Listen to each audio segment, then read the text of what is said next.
Mesdames et messieurs les académiciens, conformément à la suite des événements, veuillez accueillir pour son masterclass sur l'histoire des comics le professeur Benjamin, Renaud Dindron et Ron Petit Patapon.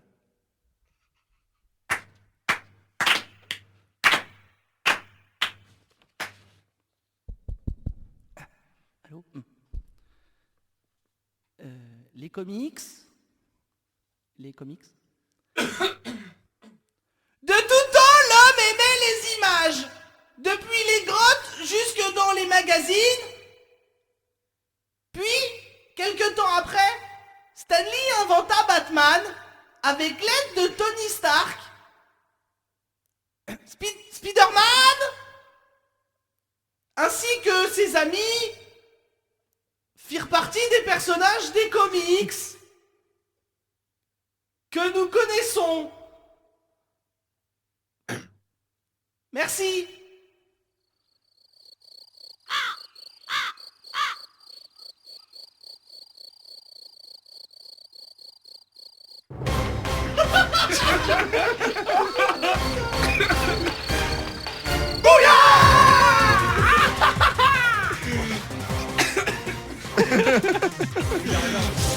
Bonjour et bienvenue dans cette 38e émission de Comics Cast. Désolé, petit fou rire avant le début d'émission. On a enchaîné la blague direct avec l'émission, c'est chaud. C'était bien, hein. Vous êtes bien sur Radio Kawa. Oui, c'était une très bonne production de blagues. J'espère qu'elle vous a fait rire autant que nous parce que j'ai mal à la gorge. Pendant une heure, on va parler de comics et de leurs univers dans la bonne humeur et la mauvaise foi parce que cette combinaison, c'est la meilleure. Vous êtes au chaud sous votre couette, seul ou accompagné. Si c'est le cas, restez-y, il fait bien meilleur que dehors. Ou alors vous êtes dans les transports. Si c'est le cas, j'ai une chose à vous dire. Des pickpockets peuvent être présents dans votre train et nous invitons à veiller à vos affaires personnelles. Ou alors, vous êtes dans votre open space en train de faire semblant de travailler et là, c'est vraiment pas cool parce que la France a besoin d'argent. Mais le mec a travaillé son intro ce soir. Il y a quelque chose qui... Qu'est-ce qui se passe, Eric ? T'as un problème avec le métro, Vous l'avez entendu, je ne suis pas seul dans ma tête, mais je suis pas seul non plus dans le studio. Avec moi, il y a Ben. Bah salut. Comment ça va ? Bah écoute, ça va plutôt pas mal. Voilà, bitch. Mais ça va pas mal, hein. Le mec me parle mal, hein. Non, si, ça va, Sinon tu peux répondre à la question, oui. Bah je t'ai dit oui, c'est le premier truc que j'ai dit. Ça va, je suis en train de relire Hellboy, je fais mon Mignola marathon. Depuis la fois où j'avais fait le petit exposé, je lis tout ce que je trouve dans un ordre précis. C'est bien le mec qui fait son exposé et après il lit, tu sais. Non mais j'avais fait le travail, mais ça m'a donné envie de tout lire en suivant l'ordre du Mignolaversity, et c'est ce que je suis en train de faire. Merci Ben. Adrien, comment ça va ? Ouais, Tu es avec nous ce soir ? ça va pas mal. Oui, ça va. Quoi d'up ? Quoi d'up ? Mais arrête. Moi, je me remets doucement de ma tachycardie post-Making a Murderer. Voilà. Ah oui, d'accord, tu fais partie de ces personnes-là. Fermez-la. No spoil.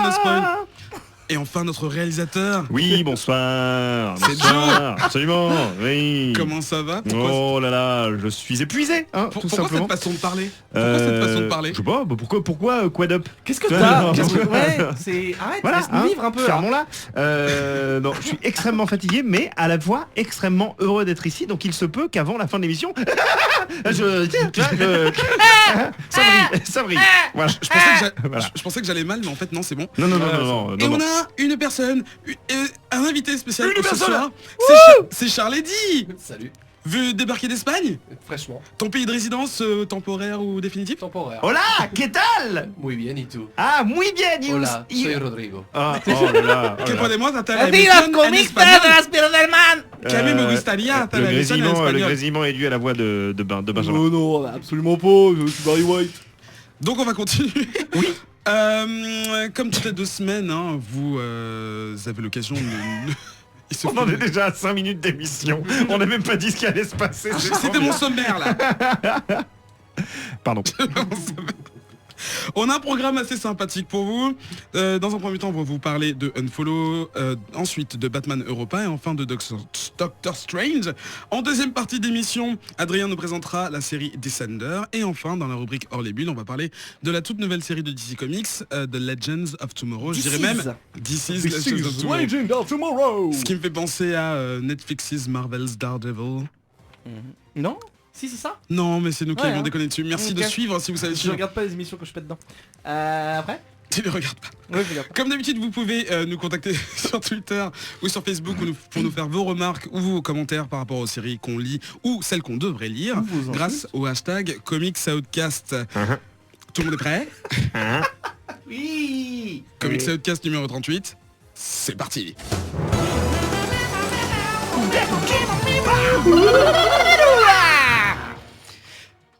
Waouh. On s'est tellement bien arrêté pile à la... Ah non mais c'était assez foufou. Au bout de 38 émissions, je pense que tout le monde commence à connaître tous les jingles par cœur. Voilà. On va C'est bien, comme ça vous pouvez, vous aussi chez vous, faites avec nous et les Mais gens ça se vous trouve, il y a des gens qui font ça dans, dans le métro. dans le bus. Ouais, T'as formidable. un problème avec le métro, vraiment. Il y a un Trop truc, hâte. un dit, tu Le veux métro, t'allonger c'est sur bien. le canapé? Qu'est-ce qui se passe? On va attaquer l'émission avec la première partie. Il s'agit des revues. Les revues, c'est quoi? Ensemble, nous choisissons 3 séries à lire. Nous lisons les 3 premiers numéros et je crois que non. Non, on t'écoute. Et ensuite, nous en débattons ici devant les micros pour la première fois sans se trop spoiler pour vous permettre de découvrir l'émission dans votre coin. On va commencer avec Adrien qui va nous parler de la série Unfollow, une série Vertigo qui a commencé il n'y a pas très très longtemps si je me trompe pas. Et non, puisqu'on en est qu'à 4 numéros pour le moment. Donc 4 mois selon mes calculs. Correct. Environ, oui, peut-être. Mhm. Alors, Je m'en bats les couilles de ce que vous dites, Jonathan. Continuons. Unfollow, qui Ouais. est une série au titre évocateur, qui fait tout de suite penser aux réseaux sociaux, n'est-ce pas Elle a raison, une professeur. série Vertigo, avec une petite mention sur la couve Suggested for Mature Readers. Effectivement, ce n'est pas à la portée des enfants. Vertigo, c'est souvent ça quand même. Oui, bah oui, puisque c'est sa ligne éditoriale. On retrouve à l'histoire Rob Williams, qu'on connaît pour Martian Manhunter par exemple, et au dessin Michael... Putain, mais les gars, ils sont en train de chuchoter à côté de moi. Et aux artworks Michael Dowling, Il est que cool. on ne connaît pas pour Death Sentence. Oui. En termes de pitch, qu'est-ce que ça donne? C'est l'histoire d'un riche mania des réseaux sociaux, un dénommé Larry Ferrell, 24 ans, assez jeune, hein, mais déjà en phase terminale d'un cancer du pancréas. C'est ballot. Il avait fondé le site Shirper, qui donc n'est pas Twitter. Cet homme à la santé déclinante Fragile. décide de mettre en place un petit truc un peu à la Willy Wonka, c'est-à-dire un golden ticket à 140 heureux élus qui se partageront son héritage. Un héritage évalué à 18 milliards de dollars, divisé donc par 140, vous l'avez déjà calculé de tête, Déjà fait. ça fait 131 millions de dollars. Ce qui est Pas mal. pas mal. Par personne. Alors, bon, moi, quand je vois ça, et quand on commence un petit peu le comics, j'imagine un petit peu le comité de rédaction qui se fait, bon les gars, qu'est-ce qu'on va faire? On est Vertigo, Suggested for Mature Readers. Alors, bon, déjà, il nous faut du cul. Il nous faut du sang. Quelqu'un a une idée d'angle, un truc comme ça? Oh Kevin, t'es sur Twitter là, qu'est-ce que tu fous? Kevin, qu'est-ce que tu branles? Ah, je suis sur les réseaux sociaux. Ok, c'est parti. Allez, Sex, blood Kevin. and réseaux sociaux. Donc, dans l'issue numéro 1, on découvrira des personnages tels que Devon, un jeune Renois de Saint-Louis, une journaliste iranienne ou encore la fille d'un riche financier. Finalement, des gens qui sont quand même pas monsieur, madame, tout le monde, et qui vont recevoir sur leur téléphone une notification comme quoi ils font partie des 140 heureux élus. Ils vont voir l'appli carrément. Ils vont voir carrément l'appli. Donc, bon, bah voilà, ça c'est dans l'issue 1. Dans l'issue 2, on va rencontrer des autres personnes qui vont avoir à peu près la même chose et on va visiblement découvrir l'impact de ce que cette annonce peut avoir sur leur vie. Alors, ils ont un rendez-vous avec le jeune milliardaire mourant sur une île.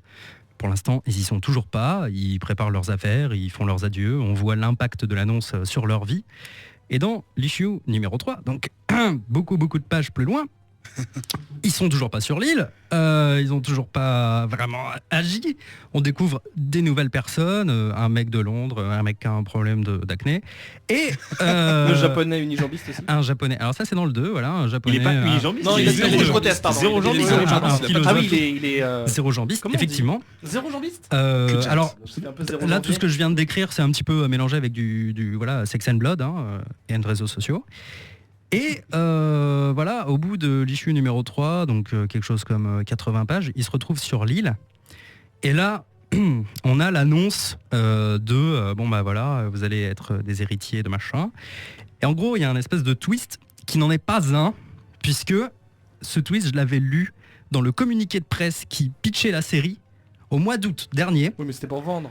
Ouais, donc c'est pour vendre. Ouais. Mais tu t'attendais Et à ce là- que ça arrive au premier. C'est là où du coup je vais à nouveau m'exciter sur qu'est-ce que c'est que le bon début d'une série. La mise en place. Et ça va un peu m'énerver parce que finalement qu'est-ce qui se passe On m'a dit oui, alors ce qui va se passer c'est que les 140, on va leur promettre de diviser en 140.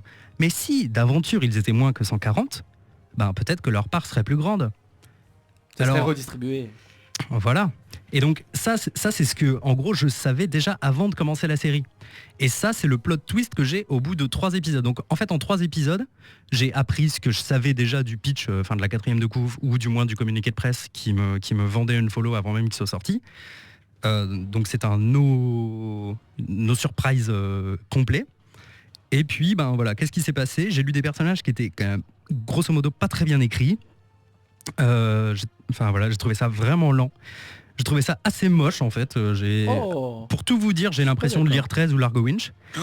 Oh 13 et Largo Winch ne sont pas mal dessinés, soit dit en passant. Non mais c'est passons. vraiment pas mon truc. Pour le moment, tous les 3 concepts reposent sur le même concept, le même plot twist qu'on voyait arriver depuis le début. Et puis, bordel de merde, une implication, ça s'installe pas tout seul sur ton téléphone. T'imagines Mais ça, toi? Moi, qu'est-ce qui se passe quand je veux installer une appli? Alors, j'entends parler de l'appli. Il faut que j'aille sur l'App Store, il faut que je la trouve. Ensuite, il faut que j'aille sur sa fiche. Mais Ensuite, le il faut mec que je est un clique sur milliardaire, télécharger. il fait ce qu'il Attends. veut, le mec Ensuite, est mon truc. Internet. Attends. Ensuite, Apple, ça me demande de mettre à jour mes conditions générales. Il faut que je dise oui. Manque de bol. Après, il faut que je me Ils sont relogue. sur Android. Que tu retrouves ton mot de passe. Ensuite, le truc se télécharge, il faut que je me connecte avec mon numéro d'utilisateur. Et ensuite, ça me dit, ah tiens, tu fais partie des 140 connards. T'imagines, toi? Non, ce n'est pas possible, ce n'est pas une série réaliste. Donc maintenant, à partir de ça, j'ai envie de savoir quand même là où ça va. Parce que on peut imaginer que les 140 personnes étant réunies avec leur tempérament de feu, puisque ce ne sont vraiment pas des personnes lambda, elles vont essayer de peut-être se foutre sur la gueule. Donc j'ai envie de savoir ce qui va se passer maintenant. Mais 3 issues pour me dire ça, ça me fout hors de moi. Ben, Je suis pas tout à fait d'accord avec Adrien. En fait, je l'ai pas. Déjà, Des bâtons. J'avais ouais, exactement des bâtons dans les roues. Exactement. J'avais pas lu le communiqué de presse dont il parle, donc je savais juste que c'est un truc sur les réseaux sociaux, évidemment. Et en fait, c'est peut-être ça qui fait justement que moi j'ai aimé, pas toi. Enfin, en tout cas, on a l'impression que t'as pas trop aimé. En gros, moi j'ai plus vu les 3 premiers numéros comme une exposition des personnages, mais pas Des forcément 4 même. des 4. Enfin, on voit pas beaucoup de personnages. Et honnêtement, ils sont pas très bien exposés pour le moment. Il y a déjà le jeune des cités, enfin on va dire des cités Ouais. Dave là. Des projects. Il y a la fille de, enfin la gosse de riche. Il y a le Jap qui est censé être un espèce de poète connu de ouf au Japon qui s'habille en robe de mariée et qui a des jambes robots. On voit, enfin, il y a différents personnages. Il y a une journaliste israélienne. Il y Il y a a l'ancien des forces spéciales il y a l'ancien barbu défense là, qui spécial parle à Dieu. qui parle à Dieu et qui est armé jusqu'aux dents. Enfin, en gros, là où ça m'a plu, c'est que je me suis dit, ok, quand j'ai commencé à comprendre qu'ils allaient être choisis, qu'ils allaient être amenés sur une île, bon voilà, pourquoi pas, c'est un truc déjà vu, mais ok. Et je me dis, ok, on nous montre certains personnages plus que les autres, donc évidemment il y a des personnages principaux.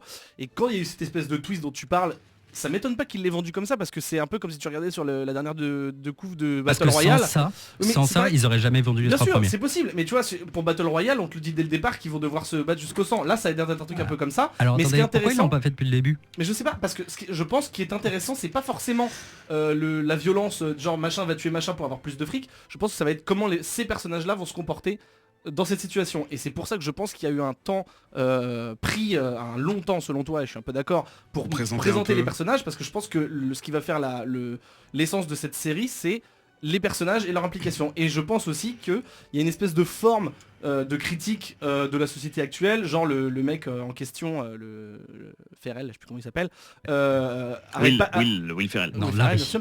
Arrête pas de dire, Colin, arrête pas de dire, oui, que sommes-nous, est-ce qu'on est des humains? En gros, lui, il vend ça comme une espèce d'expérience humaine en disant, voilà, je vais donner mon argent à des gens, qu'est-ce qu'ils vont en faire? Après, effectivement, tu te rends compte qu'il les amène sur une île pour s'entretuer, enfin, en tout cas, c'est comme ça qu'on le comprend. C'est aussi, en gros, lui, il fait une expérience sociale, il va bientôt crever, il fait une expérience sociale. À côté de ça, tu vois qu'il a un homme de main complètement fêlé qui porte un masque et qui tue des gens. Enfin, tu vois, il y a beaucoup de sous-scénarios c'est bien et en même temps ça me fait un peu flipper. On a l'impression qu'il pose plein de trucs un peu comme dans Lost et qu'au final beaucoup de choses ne vont pas être résolues, mais bon ça faudra lire jusqu'à la fin.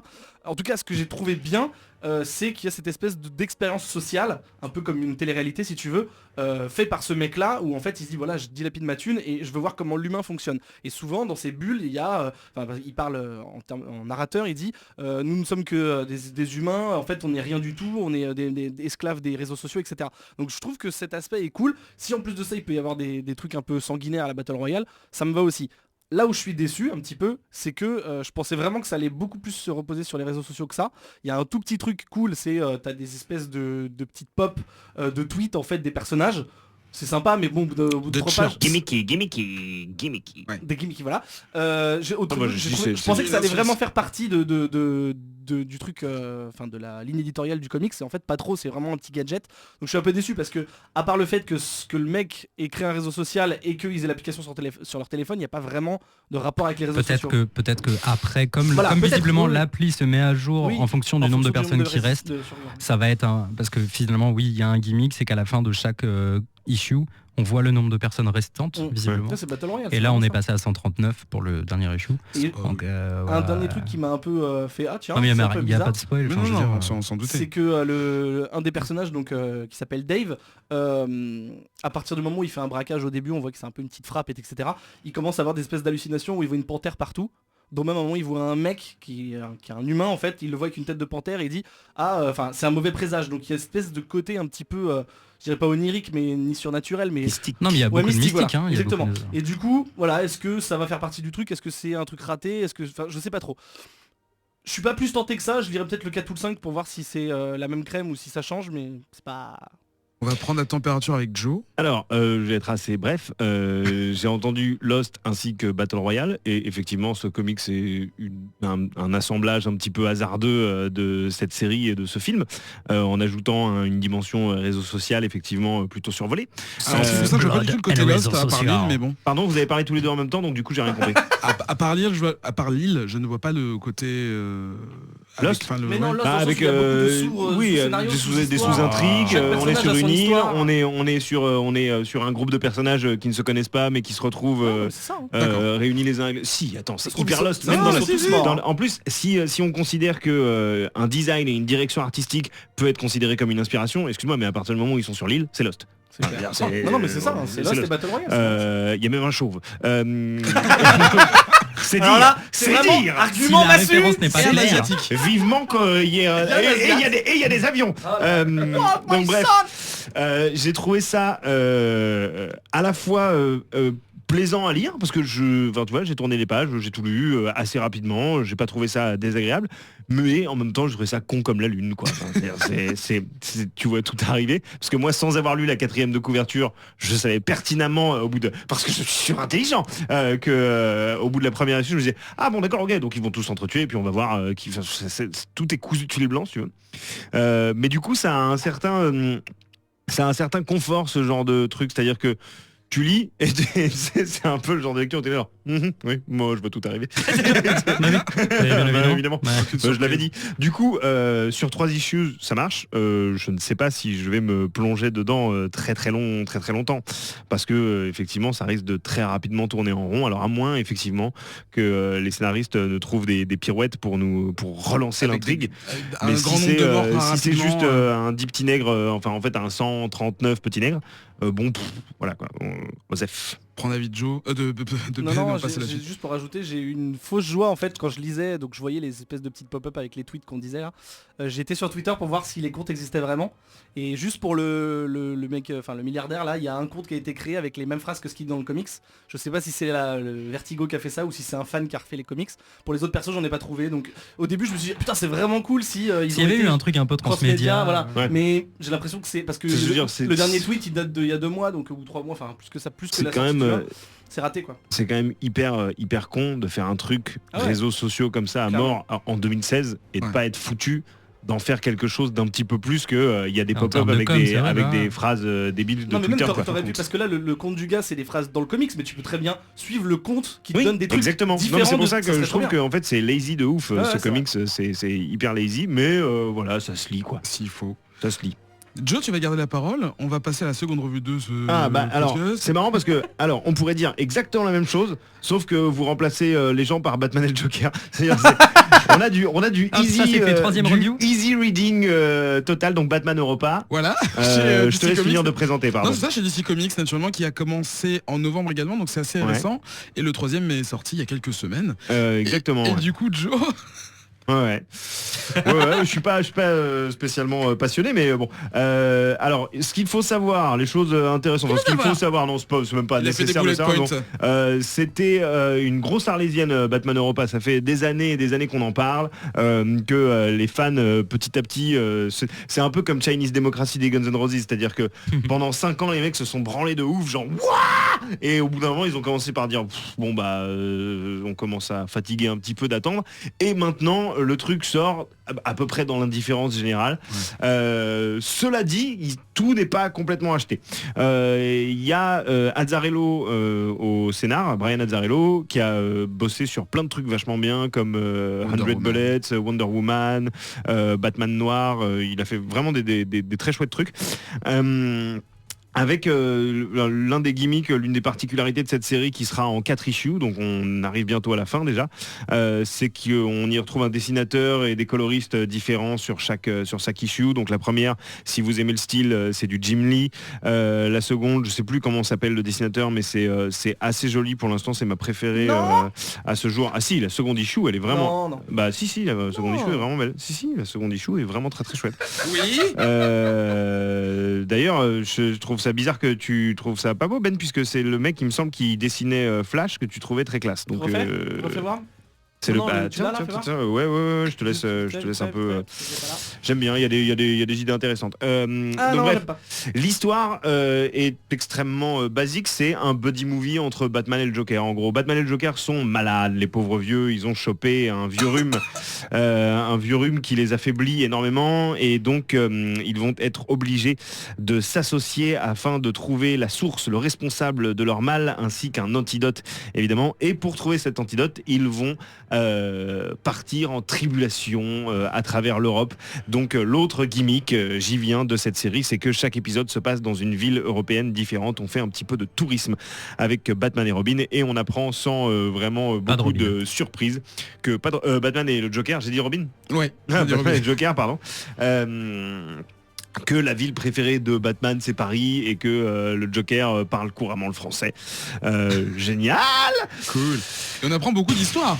Voilà, c'est pas passionnant, c'est pas fifou comme on dit, mais pareil, ça se lit dans le métro de manière assez sympathique. Et je dis, c'est que 4 issues, donc de toute façon ça va pas vous emmener bien C'est loin. torché. C'est vite torché, c'est vite Ah, oublié. il y en a que 4 et c'est fini Ouais. Ouais, il y en a que 4 et c'est fini, donc Ah, c'est bien. putain. tu Le vois, cauchemar, on est bientôt, le cauchemar s'arrête un peu Voilà, vite. c'est pas un cauchemar, hein, c'est pas, enfin, selon moi, c'est pas catastrophique, c'est juste pas très intéressant.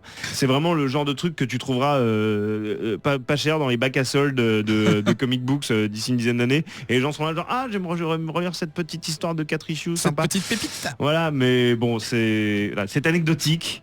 C'est dommage parce que le projet avait de quoi allécher un peu au début, surtout avec l'auteur Azzarello aux commandes. Malheureusement, dans l'exécution, c'est une fois de plus feignant. Alors juste une chose, tu disais que ça fait longtemps qu'on en parlait. Ouais, ça fait Batman Genre Europa, 10 ans, ça a été ouais. annoncé genre il y a 10 ans. Et No shit. oh Ouais. merde, parce Ouais. que ouais. Ok. Voilà, donc tu te dis tout ceci pour cela. Passons la parole au professeur Benjamin. Alors, Oui, Benjamin. Batman Guide Michelin, bonjour. Oui. C'est n'importe quoi. Non, en fait, j'étais pas forcément enchanté pour lire un énième Batman, parce que je ne cesse de rappeler qu'il y a beaucoup trop de séries Batman à mon goût et que je m'y perds. Mais Voilà, c'est que celle-là, elle est hors continuité ouais, et tout, puis en donc plus tu j'ai t'en vu fous. qu'il y avait que 4 numéros, donc je me suis dit allons-y. Et à part les dessins de Jim Lee dans le 1 qui, bon bah c'est Jim Lee quoi, hein, c'est toujours hyper propre et j'aime beaucoup. À part ça, il n'y a pas vraiment grand chose qui m'a enchanté. C'est vrai que l'idée de Batman et Joker qui team, j'imagine qu'ils ont dû le faire dans tout le Ouais, comics. il y en a, c'est Euh, vu et revu. Voilà, c'était quand même cool, quoi qu'il arrive. Le fait que Batman soit malade, j'ai bien aimé. J'ai trouvé ça... Enfin, Ouais, mais à quel moment tu ressens vraiment voilà, qu'il- tu sais, voilà, évidemment, Y a tu pas sais de qu'il va danger, pas- quoi. bien sûr. Il est Mais- malade, mais bon, il tabasse tout le monde quand même. Tout va bien, pas de problème. Mais ça m'a Sa saoulé, maladie, c'est juste des doigts transparents. Après. Voilà, c'est ça. ça m'a saoulé dès l'instant où j'ai compris ça allait être dans une ville différente à chaque fois. pourquoi pas, mais bon, à chaque fois qu'il arrive dans une nouvelle ville, c'est oui, il y a eu la guerre et le mur de fer et donc c'est chiant en fait, tous les trucs historiques et tout. Avec des petites cases sur les monuments. en fait, sur l'histoire. Déjà ça c'est chiant, le côté c'est pas le sorcier côté avec Guy Batman, Buroutard, quoi. voilà, c'était un peu chiant. En plus de ça, à chaque fois qu'il dit des trucs, à part effectivement comme dit Joe sur Paris qu'il aime bien, à chaque fois qu'il parle d'une ville, il parle que des trucs horribles qui s'y sont passés, genre la Seconde Guerre mondiale, des égorgements, enfin plein de trucs horribles. D'ailleurs, il aime tellement Paris qu'il a rapproché la Tour Eiffel de Notre-Dame, qui sont à peu près à 500 mètres. Comme tous les Américains, ouais. C'est limite s'il n'y avait pas un jongleur et puis une de chevaux, enfin voilà. bref. Et un mime. Donc voilà, ça m'a pas... c'est que des trucs hyper clichés, il y a juste peut-être le Joker qui était un petit peu marrant, c'était le seul qui disait des trucs un petit peu cool sur Paris, voilà. C'est toujours le personnage Joker, le plus cool, quoi. Et déception sur les dessins, à part Jimmy, je l'ai dit, quand je me suis rendu compte qu'il y avait aussi un dessinateur différent par issue, je me suis dit que c'était une bonne idée, et je pensais qu'il prendrait l'idée de se dire ok, ils sont malades, ils sont condamnés en fait, leur état de santé diminue, on le voit parce qu'ils sont en galère, enfin tu vois, Batman il rate des sauts et tout ça, il se pète la gueule contre un mur, bon ça c'était un peu ridicule mais bon bref, et je me suis dit bah c'est cool si le trait se dégrade à mesure qu'ils sont malades, c'est une bonne idée, mais c'est un peu ça hein, bah oui mais c'est pas maîtrisé dans le au sens fur et à mesure des pages, c'est de pire en pire. Oui mais oui c'est vrai, dit comme ça c'est vrai, mais j'aurais bien aimé que ce soit maîtrisé dans le sens où, pas forcément qu'ils prennent le même dessinateur qui dessine de pire en pire, mais qu'ils essayent de trouver un style un peu approchant et qui soit quand même de plus en plus crado. Là j'aurais dit ok, on est un peu comme dans un rêve. Voilà, on est un peu comme dans un rêve, mais non en fait c'est juste t'as 3 styles de dessin différents, effectivement comme dit Adrien, c'est de plus en plus crado et de moins en moins, de plus en plus flou en fait, mais je sais pas s'ils y ont pensé, mais en tout cas s'ils ont voulu faire ça c'est raté. Mais j'aurais bien aimé que ce soit le cas, ça aurait été une bonne idée. Donc en fait dans le 4ème issue on verra que du gribouillage, c'est Ouais ça c'est un peu ça. Parce que C'est vu trop le bien numéro qu'il 3, le fasse comme- dessiner par un enfant de 3 ans. Comme dit Joe, on n'a pas peur pour eux, on sait très bien qu'ils vont pas Ouais, mourir, on tout ça, s'en donc c'est un peu fout, boring quoi. on va prendre la température... Non j'ai déjà fait. On va aller Oh. prendre l'avis d'Adrien. Qu'est-ce qu'on a pensé? Ça va aller très vite parce que finalement je suis complètement en raccord avec mes camarades. Je vais juste peut-être insister sur ce chapitre 3 qui se passe à Paris, qui est vraiment absolument dégueulasse graphiquement. En fait, moi, ça m'a Je suis rappelé pas un trop peu... d'accord. Alors voilà, Je trouve qu'il y a de bonnes idées. j'allais dire, je pense que je vais me fâcher. Ça utilise pas mal de photos, je pense. Ah oui clairement. Ouais. Et ça fait penser un peu, si ma mémoire est bonne, à un comics qui s'appelait Joker. Non, c'est Arkham Asylum. Ah oui, Arkham Asylum, pardon. De Grant Morrison, ouais. Arkham Asylum que moi je chie par les yeux, c'est vraiment horrible quoi. L'histoire est chouette mais alors à lire je l'ai subi à fond et en fait j'étais assez emballé par la couverture de ce chapitre 3 qui est un Batman en tour Eiffel, c'est cliché much mais ça marche. Ouais, cette île elle est cool. Et en fait, l'intérieur, c'est beaucoup de photos, tu vois, des trucs plus ou moins récents, du Wikipédia, recalqués, même des personnages en fait, et ça m'a un peu plus choqué, parce que encore qu'on se dise, ouais, je me sens pas trop de dessiner Notre-Dame, ok, mais qu'en fait on utilise des photos pour faire des personnages, ça m'a un peu plus fait chier. Voilà, bon, clairement, le prétexte pour rassembler le Joker et Batman ne fonctionne pas trop mal, et je trouvais que c'était un bon point de départ. Par contre après derrière en termes de scénario c'est vraiment ultra longiligne, il n'y a pas une case plus haute que l'autre et c'est assez fatigant en fait. Puis même l'intrigue, Très, je trouve très qu'elle linéaire, a aucune profondeur. Voilà, Non, c'est ça, il y a pas de pic, il y a pas de... Mais en fait à un moment il y a un petit personnage secondaire puis d'un coup oh non en fait il est mort. Ah oui, c'est ça. Au final, on en revient souvent au même problème, c'est que la chose qui les fait partir de ville en ville à chaque fin de numéro. Et drop part au Brésil. Pardon. Tu te dis, on a un psychopathe chef criminel de plein d'organisations et on a le meilleur détective du monde. Les mecs ils sont pas fichus d'aller au bon endroit dès le début. Enfin. Damn it, encore raté, vite, une Non, autre mais capitale. J'ai même envie de... ça, à Et la manque limite, de ça- bol, le ça, à la méchant limite, était je trouve à ça rigolo. Longjumeau. Enfin, ça peut être un truc un peu série Batman des années 66 quoi, tu vois, genre on arrive toujours en retard, merde. Vite Joker, Il y allô a un Bat côté- Bobby. non mais même Sherlock Holmes aussi finalement dans les livres, dans les romans originaux, il arrive toujours juste après Moriarty et il s'en mord les doigts. Moi ce qui me choque le plus, c'est que effectivement l'intrigue est hyper linéaire, il n'y a pas de moment de... Dans une série comme ça, en fait, on a parlé rapidement des personnages secondaires. Dans une série comme ça, en fait, ce qui est cool, et c'est là que j'ai envie d'appeler Brian Azzarello et de lui dire, mais Brian, voyons, tu sais quand même qu'il faut faire comme ça. Mon ami. Et en plus, il le fait très bien d'habitude. C'est-à-dire que ce qui est cool, c'est de vivre l'histoire à travers les yeux de personnages secondaires qui sont témoins de la surpuissance de Batman et du Joker et qui sont presque des victimes collatérales de leur enquête, De leur amour. de leur amour exactement. Déjà, Et c'est ça qui est intéressant en fait quand tu lis des séries comme ça, c'est-à-dire que Batman et le Joker team up et qu'on suive leur enquête, on en a rien à branler parce qu'on sait que de toute façon ils vont y arriver, on sait qu'il va y avoir des blagues du Joker, on sait que Batman va être dans son coin, va faire Ça fait pas rire, c'est pas c'est drôle. chiant, tu vois.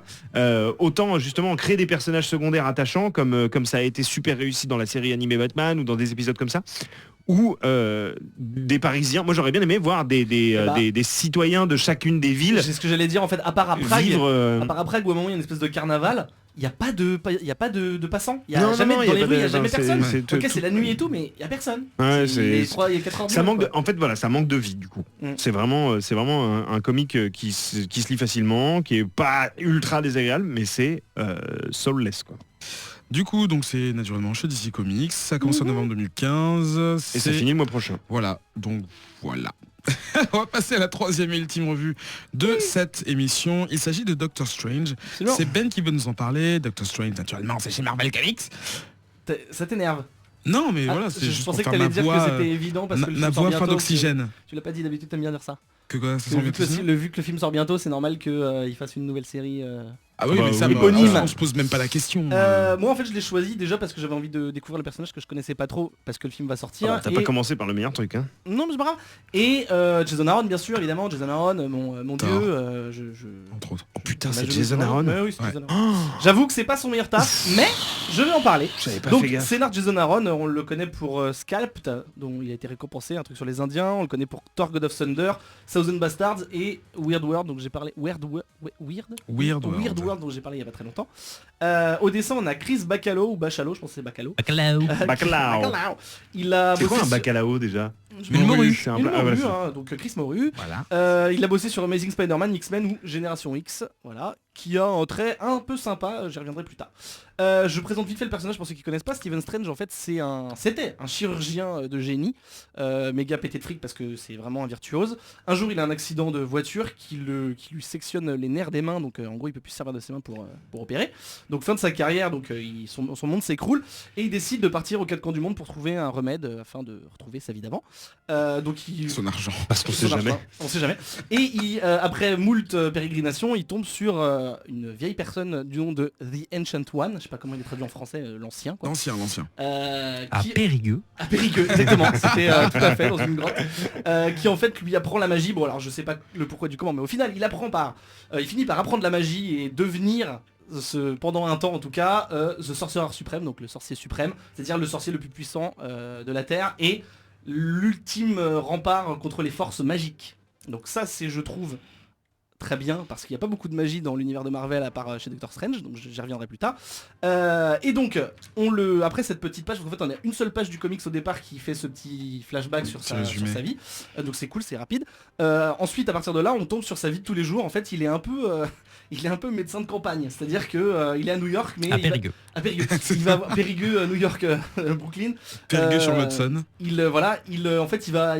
Il va là où on le demande en fait, là où les gens appellent à l'aide parce qu'ils ont quelqu'un qui vit dans leur mur, ils ont un chien qui leur sort par la poitrine, ils ont plein de trucs, donc il y va. C'est quoi que t'as mis? J'entends pas. Potter. Ah bah bien sûr. Ah.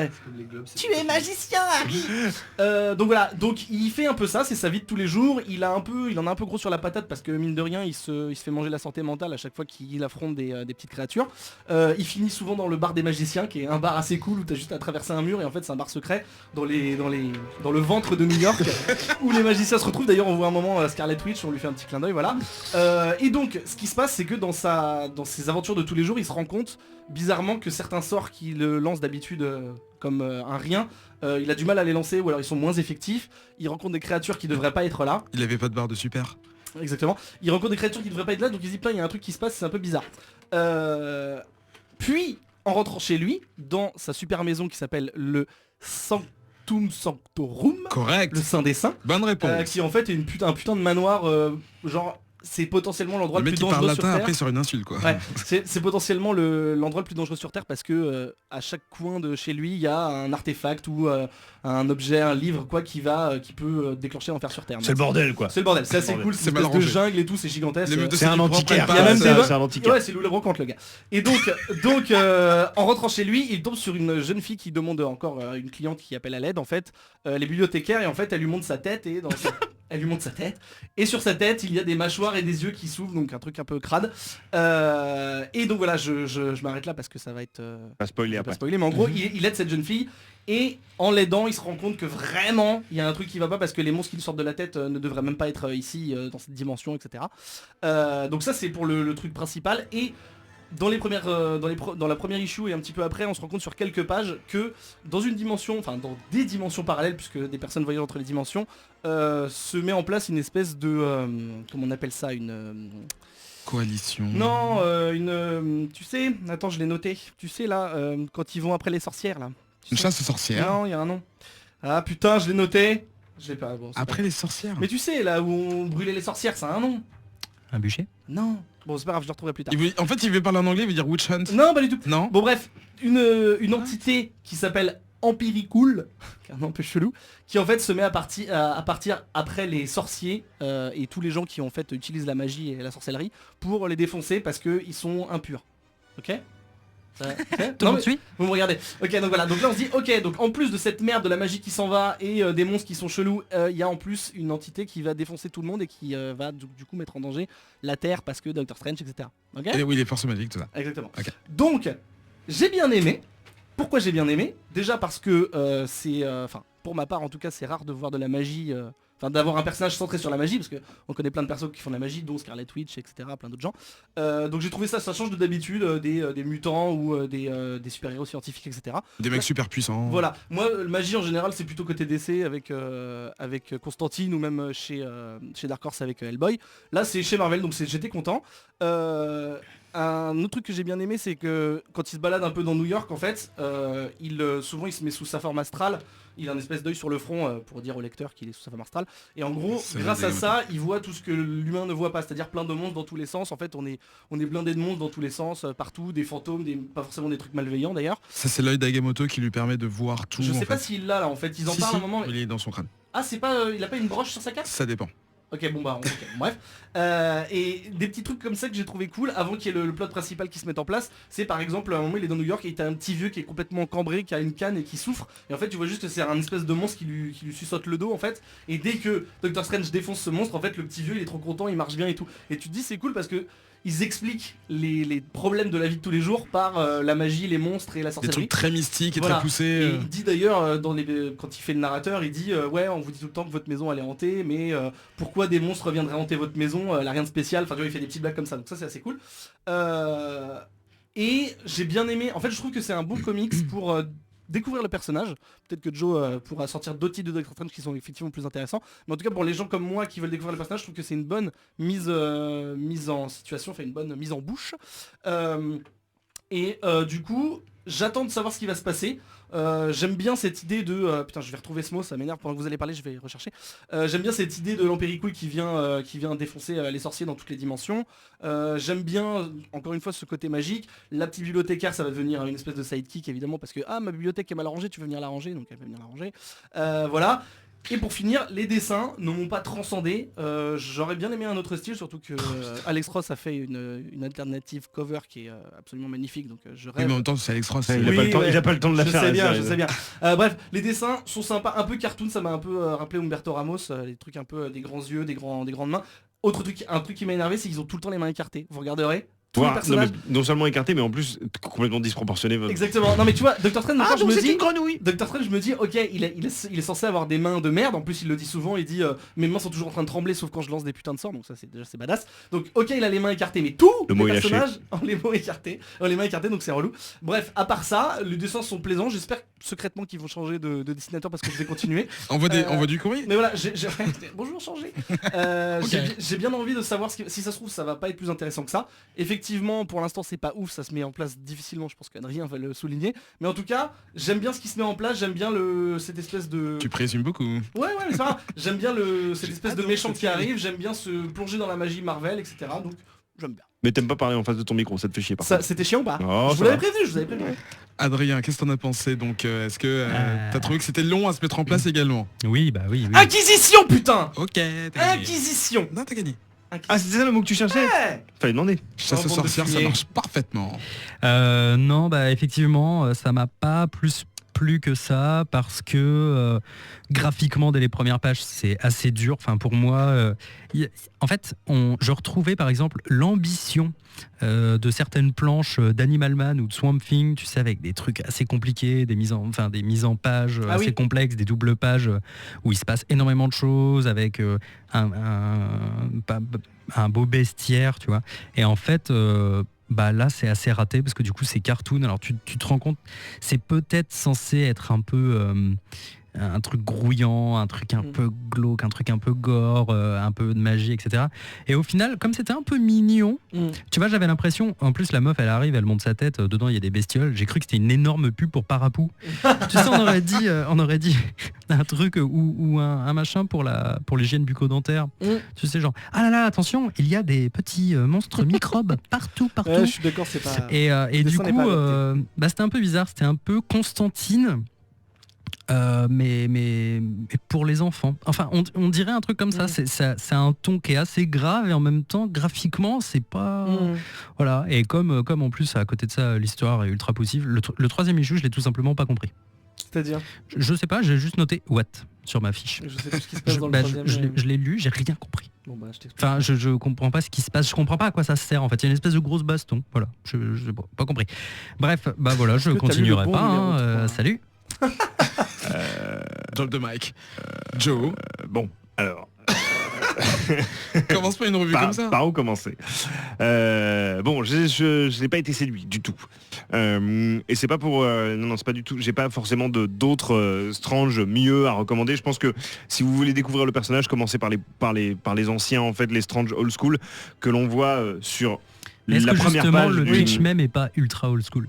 Genre, si, voilà. je suis un magicien. Mais justement, c'est ça qui est marrant. En fait, c'est ça qui est cool, c'est que le pitch old school du mec qui traverse le monde pour trouver un remède pour se soigner les mains et qui devient le plus grand magicien, c'est what the fuck complet. Mais en fait, dans les années 60-70, ça marche parce que justement, c'est l'effet vintage fonctionne complètement quand tu lis des vieux Doctor Strange.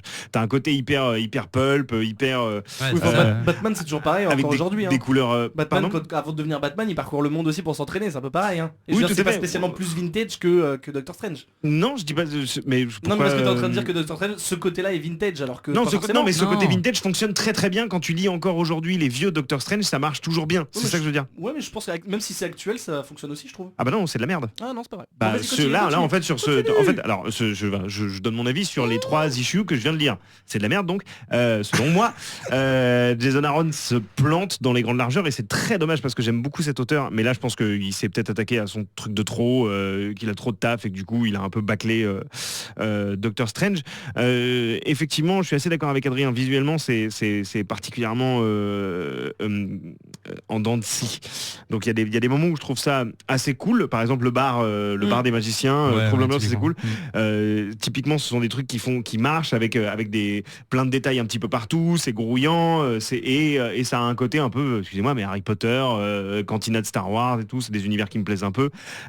Sauf que, effectivement, il y a un côté très Disney dans tout ce visuel. Parfois c'est très moche, c'est mal dessiné, les proportions sont dégueulasses, ou alors c'est trop mignon, c'est trop cartoon au moment où tu voudrais que ce soit un peu plus rentre dedans.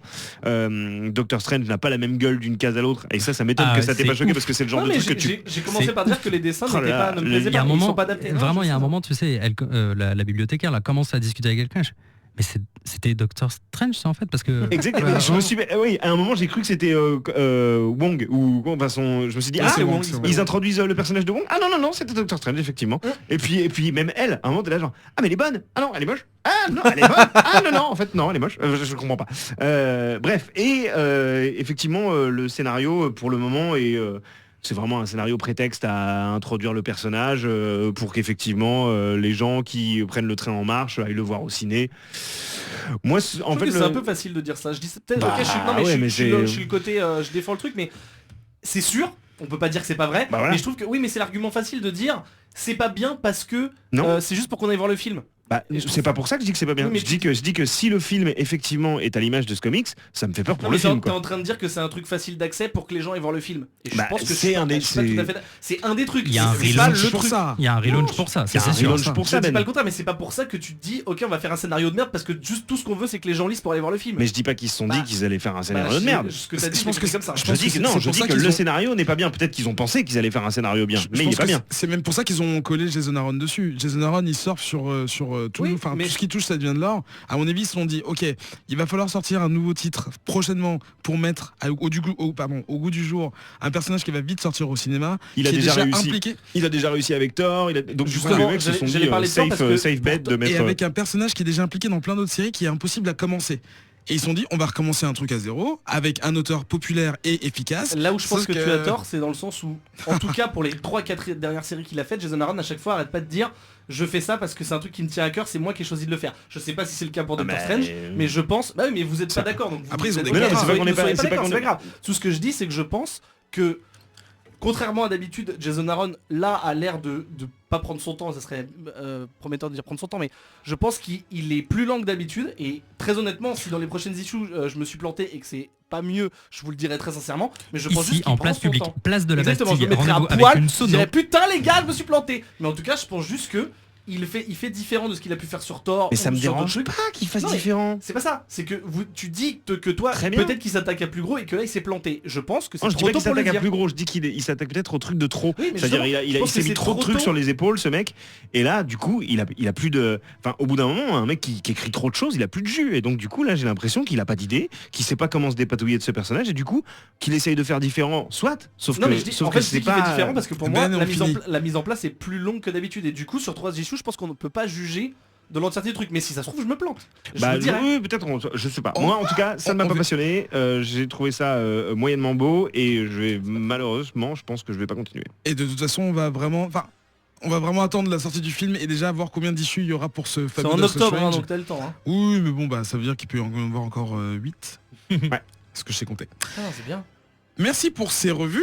Comme d'habitude, vous avez l'occasion de commenter les revues déjà pour nous suggérer d'autres choses à lire sur Twitter grâce au hashtag ComicsOutcast ou alors sur le site de Radio Kawa, rubrique Culture et Art, ComicsOutcast et vous mettez un commentaire dans l'émission d'aujourd'hui. On se retrouve juste après une petite page de pub. Salut, c'est Inks, je vous donne rendez-vous dans le Player Club pour parler de jeux vidéo. De l'actualité, de l'humeur, des interviews, de la rétrospective ou encore des dossiers, tout est possible au Player Club. Dans cette émission, vous pouvez réagir en direct au hashtag le Player Club et ainsi poser vos questions à mes invités. Pour vous donner une idée de ce qui vous attend, dans le précédent numéro, le Player Club a parlé de doublage dans le jeu vidéo avec l'acteur Serge Thiriet, mais a aussi pu évoquer des sujets comme le traitement du jeu vidéo dans la presse généraliste. Le Player Club s'intéresse aux jeux vidéo sous tous les angles sur Radio Kawa.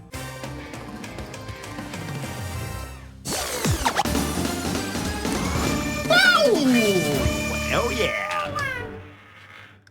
Qu'est-ce que Non, je sais pas, j'attendais qu'il finisse sa vocalise. J'ai fait tomber le jack. De retour dans ce 38e épisode de Comics Outcast, nous revenons pour la deuxième partie de cette émission. On va parler d'une série qui, je pense, a tapé dans l'œil d'Adrien. C'est l'heure du focus et on va parler de Descender. Oh oui. Alors, Enfin, on va parler d'un truc bien dans cette émission. Désolé Joe, désolé. c'est la première fois que je fais un dossier et Tu suis du cul ou pas je dois vous dire que je suis du cul pour une simple et bonne raison, c'est que je vais vous parler d'un truc qui m'a vraiment tenu à cœur très très fort et je vais essayer de contenir mon enthousiasme et de développer un discours plus construit que « Oh putain c'est trop bien !» Ok. Voilà, alors on va essayer. Alors, Go. Descender chez Image, qui en est à son 9e issue actuellement. Le TPB du volume 1 est sorti il n'y a pas très très longtemps. En septembre. En septembre, voilà. C'est une série par Chouchou Jeff Lemire, qu'on connaît pour l'excellente review que j'avais fait de son Trillium.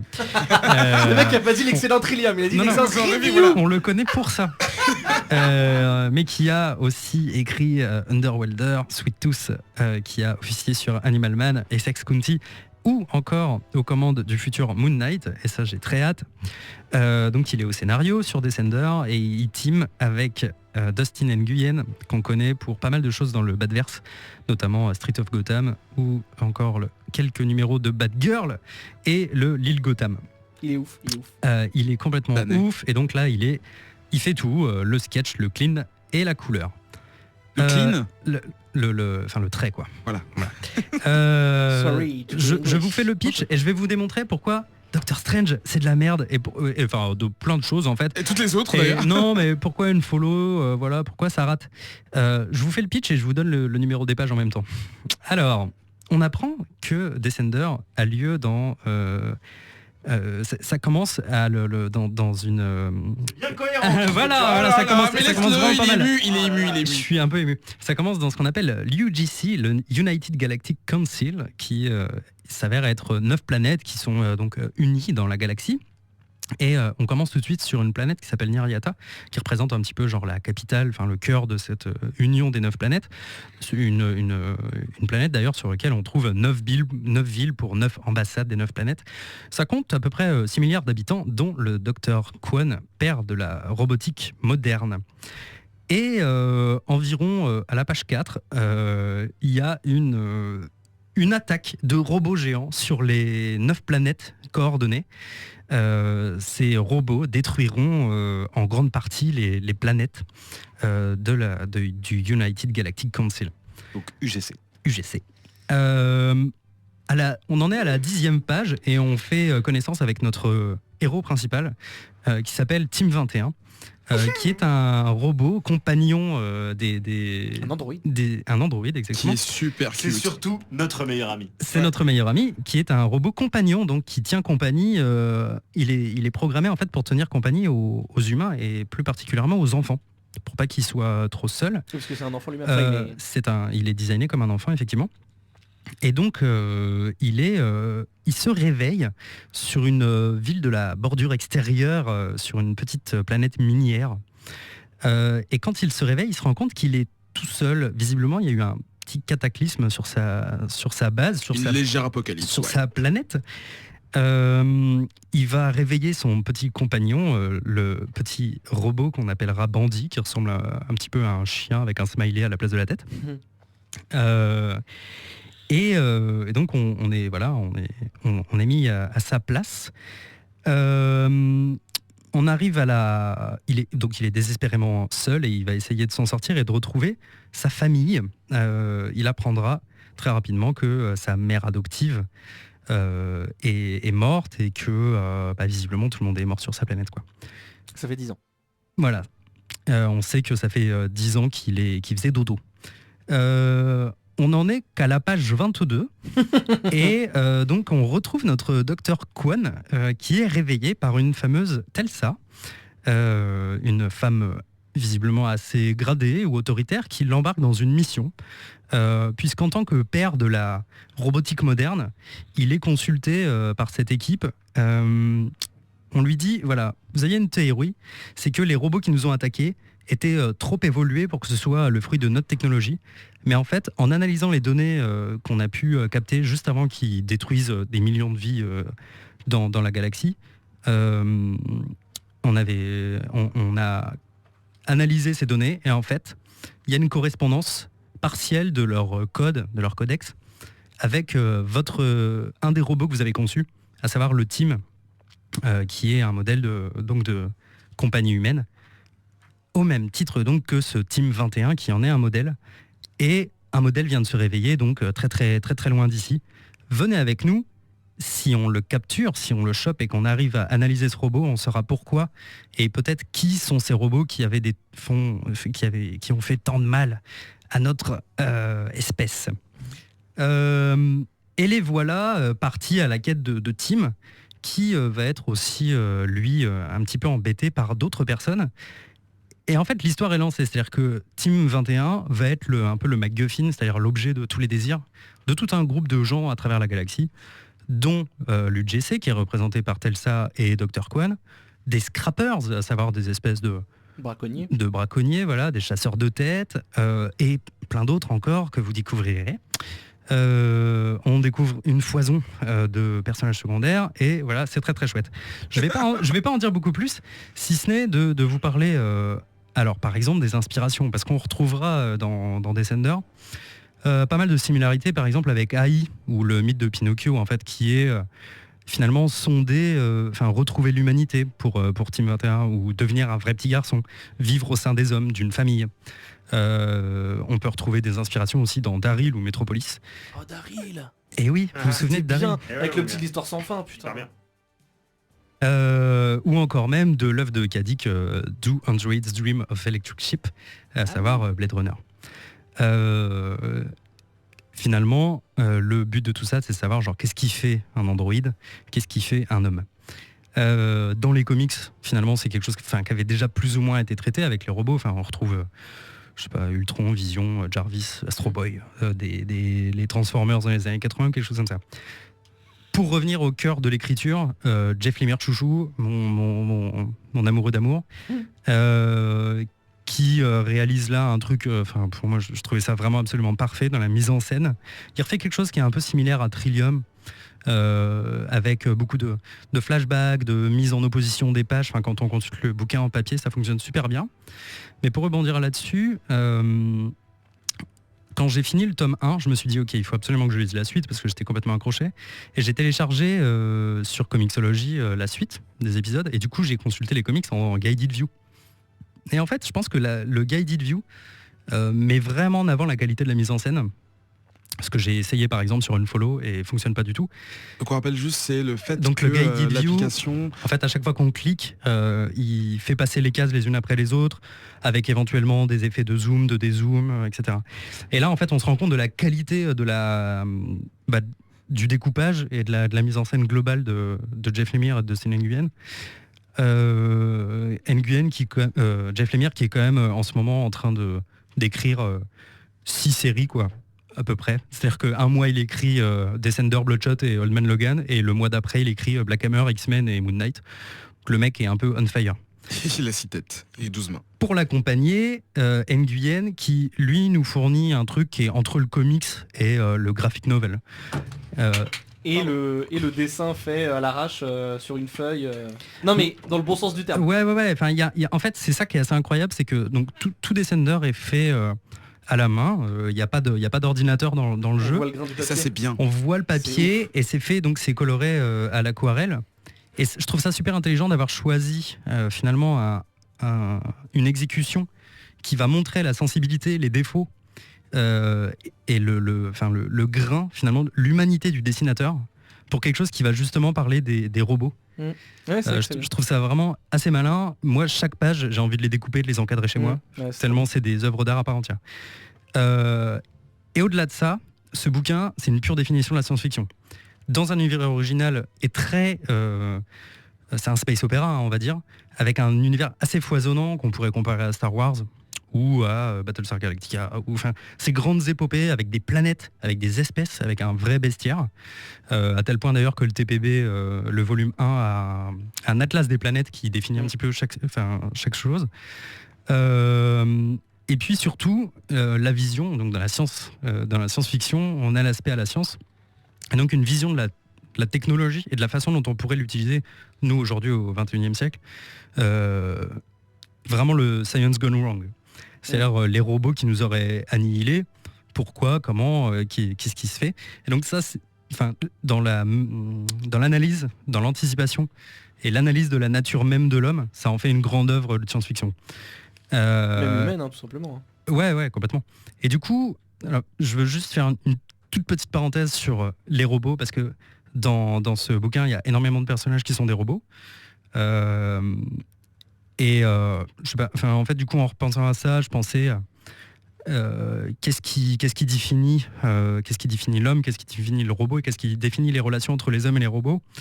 Je repensais du coup à AI, forcément, qui est un peu une histoire similaire, à Chappie ou à Real Steel ou à Heur, qui sont iRobot, qui sont toute l'œuvre d'Asimov, qui est la relation entre l'homme et le robot. Pour replonger rapidement, je fais une toute petite parenthèse histoire. Robot, qui vient du tchèque robota, qui veut dire corvée. C'est apparu en 1920 en fait dans une pièce de théâtre. avec c'est donc une pièce tchèque qui met en avant en fait le sens de l'usine, enfin le propre sens de la corvée marxiste, c'est-à-dire que l'homme devenait en fait supérieur aux hommes en gagnant de la dignité parce qu'il travaillait et qu'il effectuait des tâches. Et donc la petite fille du patron de l'usine se prenait d'affection des robots, qui au final allaient finalement dominer l'homme et prendre le pouvoir. Mais il y avait cet aspect-là qu'on gagnait le respect, en fait un petit peu comme Pinocchio, hein, finalement on gagne le respect des hommes et on gagne le respect de ses pairs par des actions. 100 ans plus tard, aujourd'hui, on a des éléments technologiques dans nos mains. Je sais pas, par exemple, on parle à nos téléphones et ils nous répondent avec Siri, par exemple. Où on a des liens d'empathie ultra forts quand on dit j'ai plus de batterie, au lieu de dire mon téléphone n'a plus de batterie. Il y a des soldats qui ont des robots à la guerre et qui veulent absolument qu'on répare les robots qui ont sauvé leur vie. On a des robots qui ont des usages thérapeutiques. Et donc on va super loin. Je vous invite en fait à regarder un webcast qui a eu lieu Arrêtez. à la Gaîté Lyrique. Il chiale de ouf. Il y a un webcast qui a eu lieu à la Gaîté Lyrique qui s'appelle En compagnie des robots, avec Yanis Constantinides et Jean-Gabriel Ganesha qui parlent de ça, qui parlent de aujourd'hui l'évolution des robots et est-ce que finalement, comme ils font partie de la société et qui remplissent un rôle social, est-ce qu'on devrait leur apporter par exemple une protection juridique? Mais c'est super intéressant. Bref, pour faire un tout petit parenthèse très personnelle sur mon rapport au scénario et mon rapport à Image, puisque j'ai beaucoup bitché sur Image dans les précédents scénarios, je dois dire que ce bouquin, ces premiers chapitres m'ont complètement changé de perspective sur qu'est-ce que Image était capable de faire et comment ils reposaient sur leur notoriété pour vendre des comics, etc., etc. Pour moi, là, on a l'exemple parfait du pilote réussi à merveille, qui donne du mystère, mais pas trop, qui donne des twists, mais pas trop. Donc, en conclusion, Jeff Lemire, Motherfucking Robots, et Dustin Nguyen, and Motherfucking Robots. Fuck yeah. Voilà, c'est ma série, c'est le truc qui m'a vraiment beaucoup marqué en ce début d'année. On peut y voir d'ailleurs des symboles du cataclysme, de l'attentat, des choses qui peuvent un petit peu se passer un moment, puisque les humains, en gros, ont détruit un peu tous les robots suite à leur attaque. Ils ont purgé le truc, quoi. Ils ont complètement purgé le truc, et il y a cette phrase qui est assez cool, qui dit when humans are hurt, they hurt something back. Et voilà. C'est très Avengers, ça. Ouais, et on peut aussi voir. Il n'y a pas un truc aussi intelligent dans Avengers. Non, mais dans le sens là, on se venge, quoi. En fait, voilà, comme les hommes, finalement, voient toujours la vengeance comme un truc qui va au-delà de la justice. Des situations chaotiques qu'on peut avoir en ce moment, que ce soit aux États-Unis ou en France ou dans toutes les situations un peu chaotiques qu'il y a dans le monde d'aujourd'hui. Voilà, c'est un truc qui est vraiment super intelligent, qui m'a beaucoup ému, qui m'a beaucoup touché. C'est une œuvre qui est profondément humaine.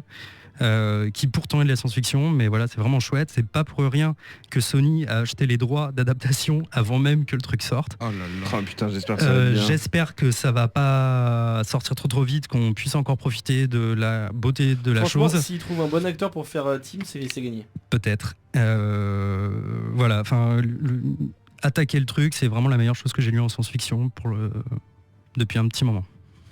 Depuis East of West, en fait. Ah, c'est une science-fiction, ça vous?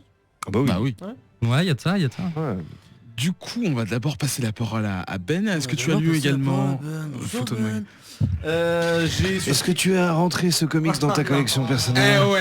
Voilà. Ok. Bon, j'ai surkiffé. J'avoue que quand Adrien il a dit qu'il faisait un focus et que du coup il fallait lire un TPB entier, un focus, j'avais pas trop le temps et je me suis dit merde, il a dit que c'était génial, donc je lui ai fait confiance et effectivement j'ai tout bouffé jusqu'au 9, c'est-à-dire jusqu'à tout ce qui est sorti à ce jour.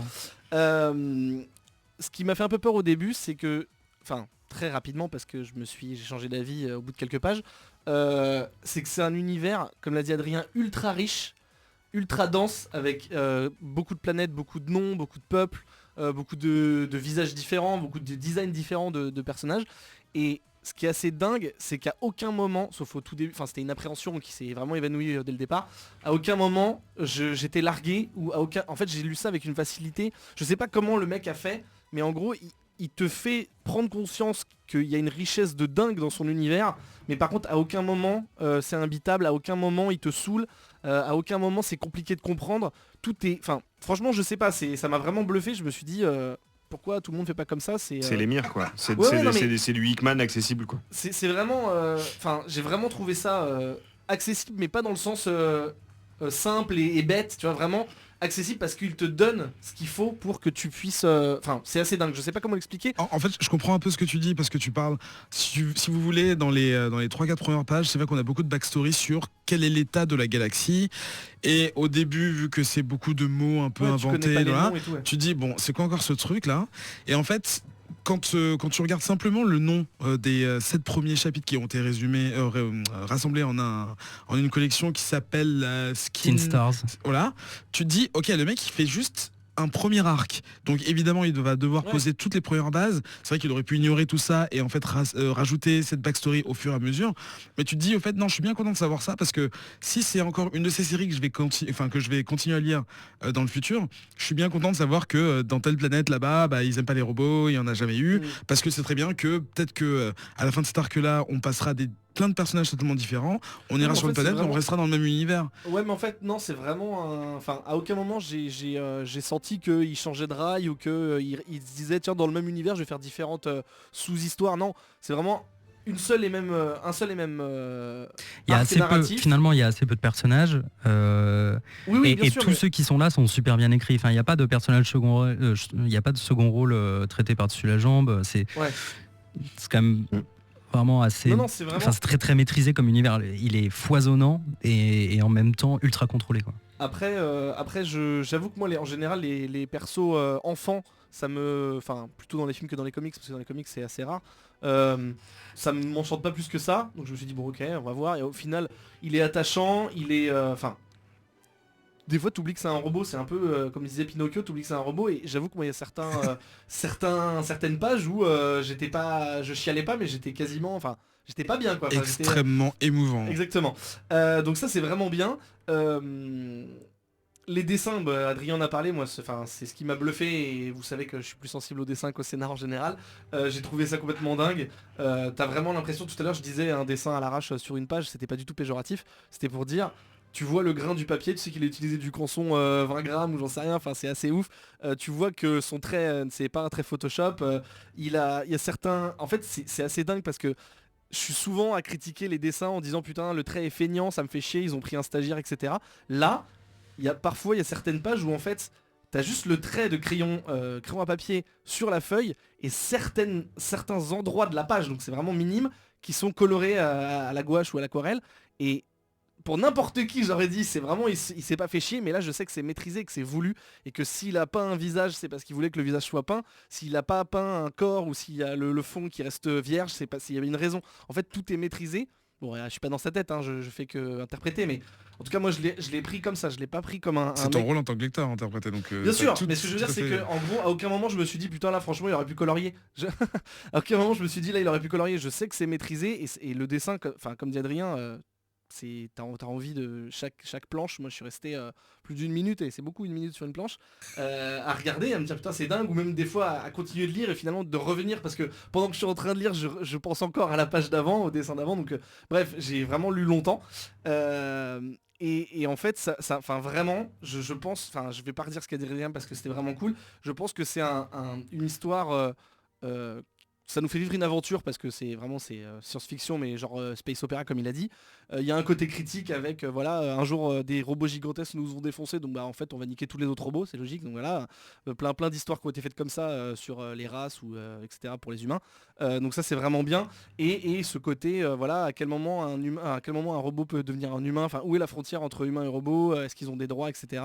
Assez dingue. Il y a aussi un côté enfin il y a de la politique, il y a des problèmes politiques, à un moment il y a des gens qui se font buter, du coup ça fout le bordel, il y a des factions qui vont se rencontrer, etc.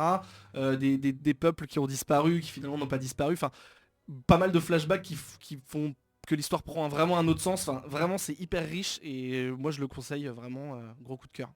Bah, c'est encore encourageant.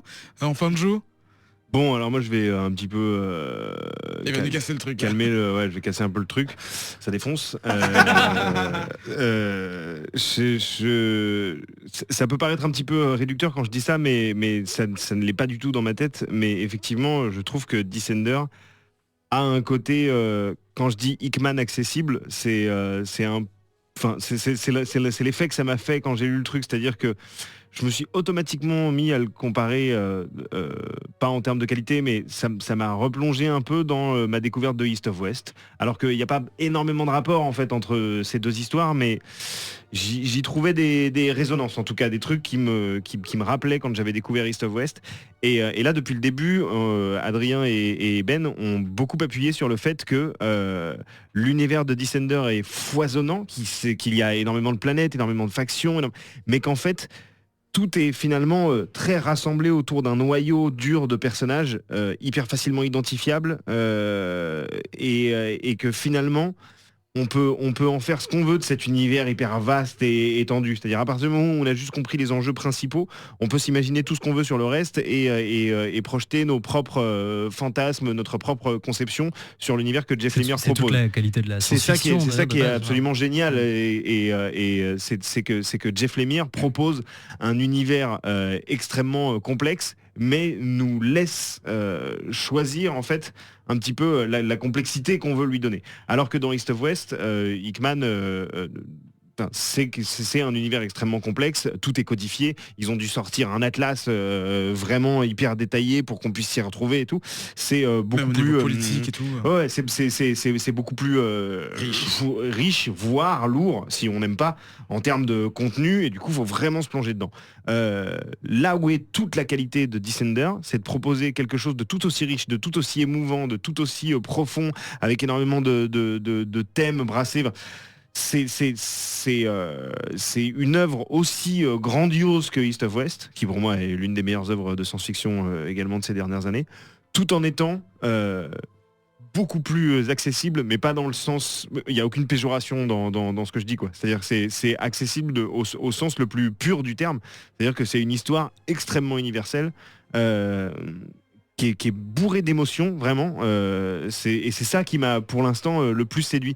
C'est-à-dire, au-delà des dessins, au-delà de l'histoire, c'est véritablement les personnages et les émotions qui les animent que j'ai trouvé hyper bien rendues, quoi. C'est-à-dire que en une case, en une phrase, tout est limpide.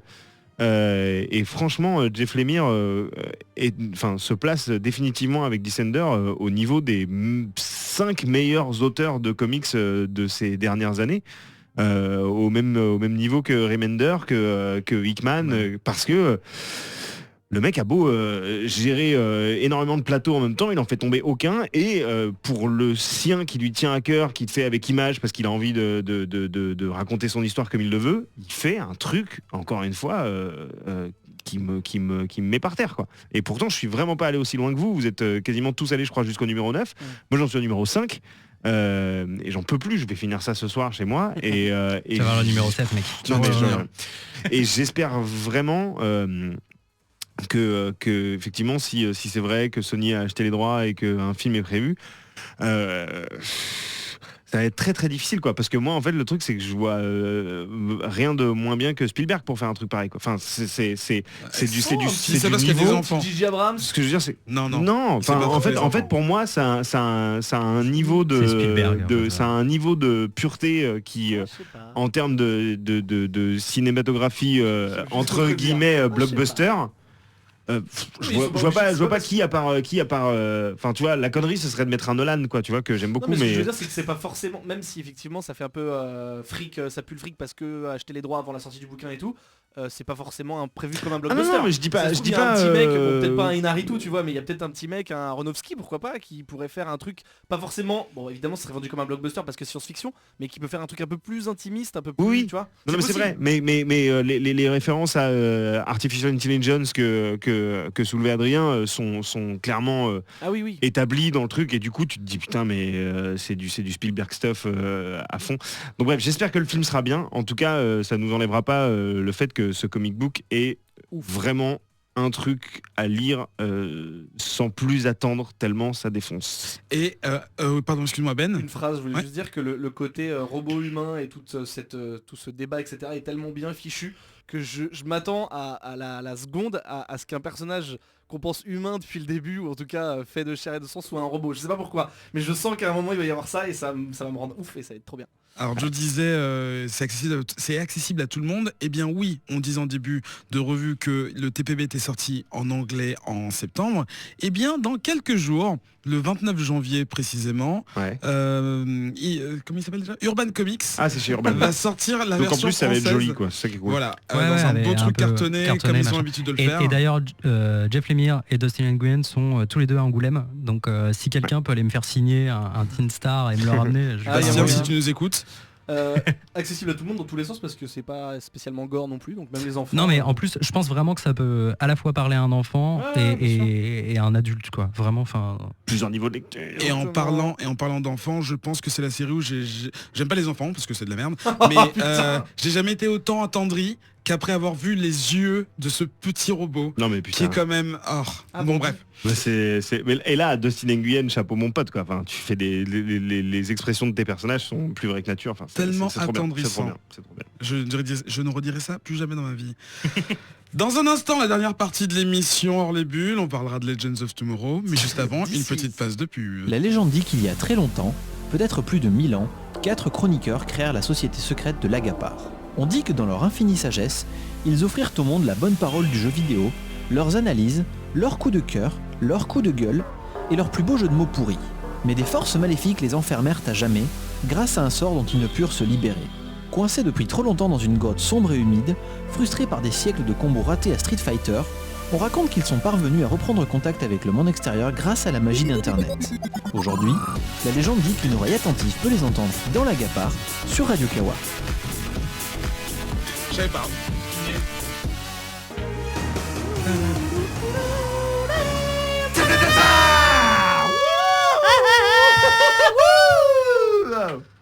C'est un peu le vendredi de l'émission, tu sais, c'est quand tu sais qu'après c'est fini. De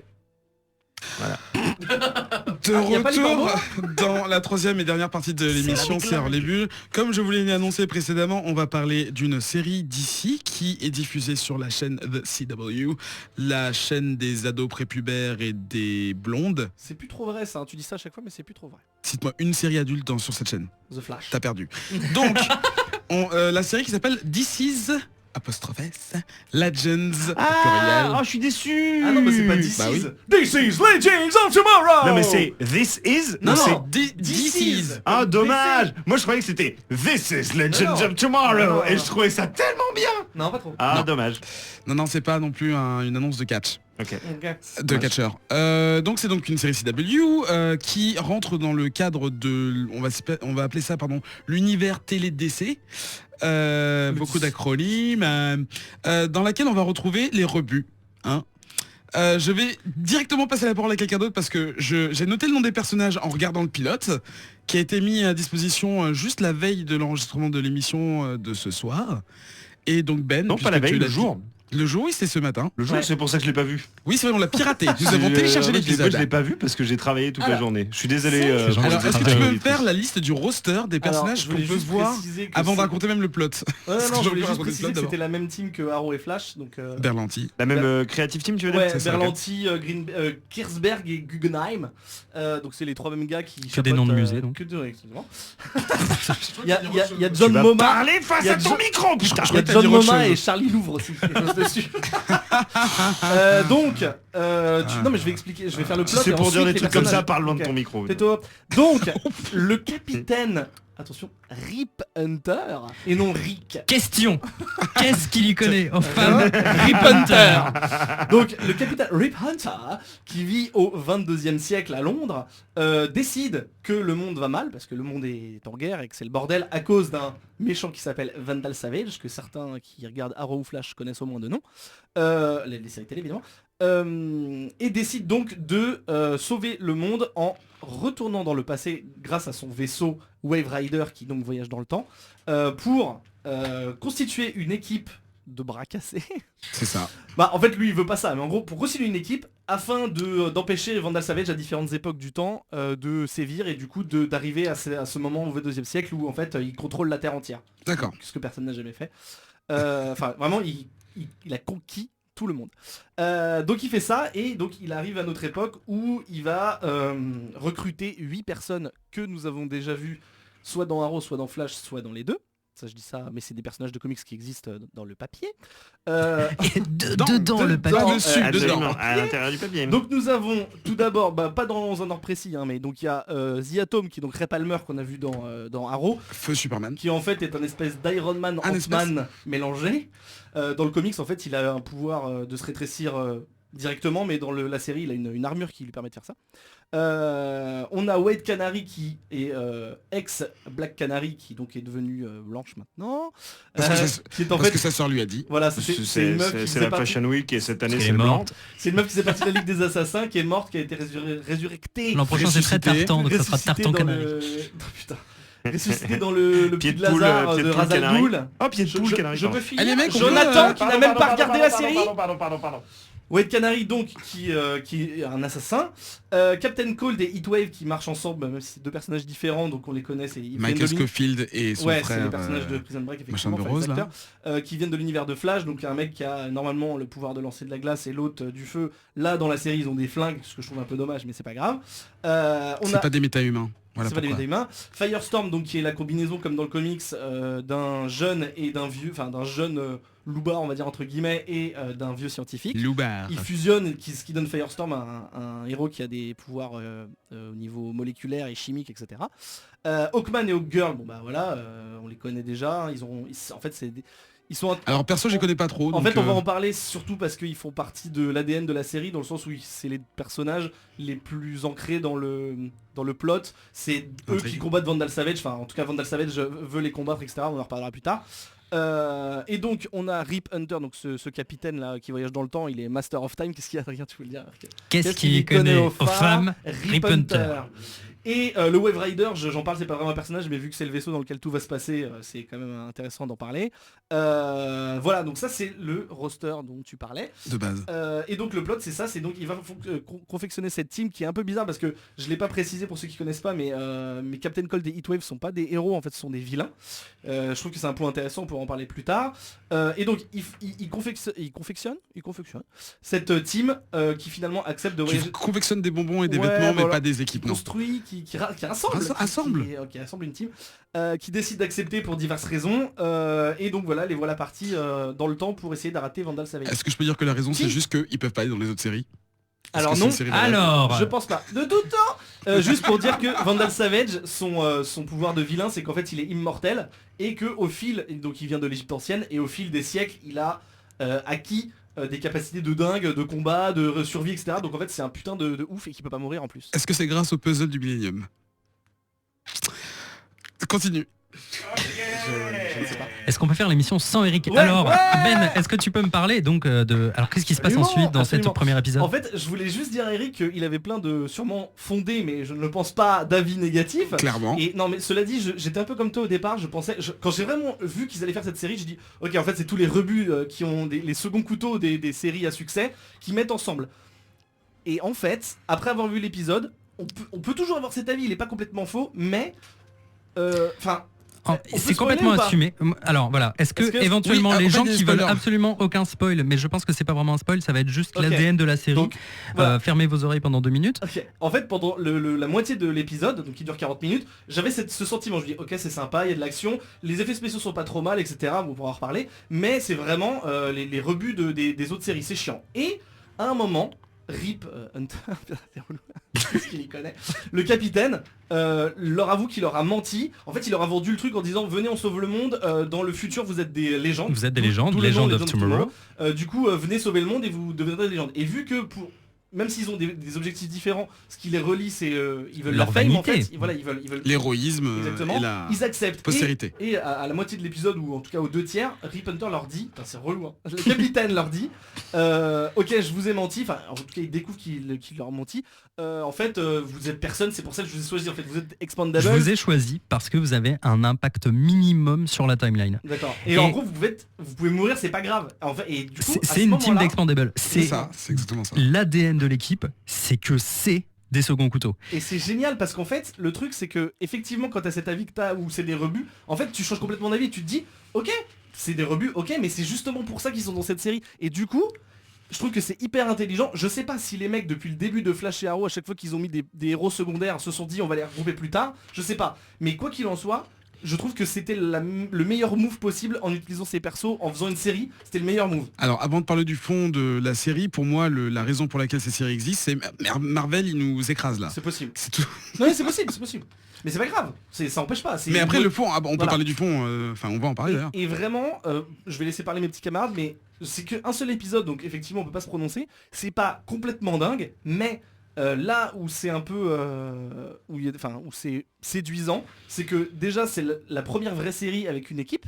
Parce qu'il n'y en a pas vraiment, même si dans Flash et Arrow il y avait toujours plein de gens qui venaient faire des caméos, etc. C'est vraiment la première série Assumé, assumée où il y a voilà, une équipe. Voilà. le cast et Exactement. plusieurs personnages avec Parce des que pouvoirs sinon c'est au différents. cinéma, Avengers ou Suicide Squad, etc. Là c'est Ouais. à la télé, donc c'est cool. Il y a pu avoir ça un peu vaguement dans Agent of Shield, mais qui fonctionne pas trop. Je pense qu'il parlait par rapport à DC. c'est vrai. Non, mais il a raison. En général, non, d'accord. oui, Ok, voilà. ok. En tout cas là c'est vraiment assumé et ça fait vraiment Ouais, partie de on l'ADN peut, de la on peut série. dire que du coup c'est la première série ever avec une team. Exactement. Et en plus de ça, je vous avais balancé un petit, Un peu comme l'agence Tourisque. Ouais. Mais avec des super-héros. Exactement. je vous avais balancé un petit Tu dis ça avec tant épisode. de sérieux. Un petit épisode de 20 Ah ouais minutes où il présentait les personnages et en fait dans ce reportage là il y avait toute la prod qui parlait et il y a un mec à un moment qui a dit Arrow, bon là on va rigoler mais j'ai bien aimé cette phrase. Arrow c'est un peu un crime drama, donc un drame policier en gros avec des Il dit même, il cite genre Real Roots Crime Drama ou un truc ouais, comme ça. un truc comme ça. Enfin, je pense que à ce moment-là, dans le petit, voilà, cette petite vidéo promotionnelle, ils disent bon alors Arrow, bon voilà, on se les jouait un Je sais peu pas. réaliste. Ouais, Moi je sais pas. oui, c'est ça, Enfin, il dit- je crois que c'est un petit peu aussi Ah, un tu petit penses mea qu'ils se- culpa. ouais, Tu vois ils- genre. En fait, voilà, gros, voilà, c'est c'était. réaliste, c'est ouais. crime drama. Flash, c'est family drama dans le sens où c'est un petit peu plus léger, même s'il y a des trucs graves, c'est un peu plus léger, un peu plus fun, il y a un peu plus de blagues et c'est un peu plus coloré. Et là, les Legends of Tomorrow, c'est what the fuck. Et c'est vraiment ça parce que en fait ils sont lâchés et c'est pour ça je vous disais que c'était un peu on disait tout à l'heure pardon que c'était le Guardians of the Galaxy de DC. C'est un peu ça, ils ont pris des renégats un peu, ou même Agent Souris, ça comme dit Joe, ils ont pris des renégats et du coup ils peuvent se permettre de déconner, de se bastonner dans un bar ou de dire des insultes. C'est pas ridicule. pas grave. Non, oui, c'est pas grave, mais c'est pas ridicule. C'est pas genre putain les mecs vous abusez parce qu'on sait que c'est ok. Vous nous avez présenté la série comme un espèce de bac à sable. On y va et du coup ça m'a vraiment séduit parce que je me suis dit, enfin séduit par rapport à l'attente que j'en avais, parce que je me suis dit ok c'est cool, c'est une espèce de cours de récré qu'il n'y a pas dans les autres séries, que ce soit Marvel ou DC, et c'est plaisant parce que ça change, il y a le côté voyage dans le temps, etc. Il y a des personnages vraiment intéressants, les deux frères, enfin les mecs de Prison Break, la Heatwave et Captain Cole, ils sont vraiment drôles alors que c'est des persos qui étaient pas très intéressants dans les autres séries. Donc voilà, il y a des persos que j'aime pas spécialement, mais je trouve que l'alchimie va fonctionner. Enfin j'espère en tout cas, et je vais regarder voir si ça devient un truc un peu bizarre où à chaque épisode ils vont dans une époque différente, mais niquant un méchant ça va être un peu chiant, mais je suis curieux de voir la suite vraiment. D'accord. Adrien, tu es une autre des personnes qui a vu le pilote. Alors quand je dis le pilote, en fait, c'est une partie C'est du la pilote. partie 1 du pilote. Voilà, parce ouais. que Ouais. j'avais... Oui, parce que j'allais Non, dire non, bien 40 minutes, c'est pas. Si, c'est un c'est drama. c'est un format normal. D'accord, C'est juste que- un premier épisode d'une heure et demie. Ouais, c'est ça. C'est juste Ok. que pour cette narration-là, ils ont choisi de faire 2 épisodes qui présentaient en fait, enfin qui s'appellent pilote. Il y a Ok. pilote part 1, pilote part 2, et là, cette semaine, c'était uniquement la première partie. Ok, et du coup, le deuxième pilote, c'est La semaine prochaine, Ouais, ok, voilà. d'accord. Tout simplement. Et bah en fait moi j'ai quand même passé un bon moment.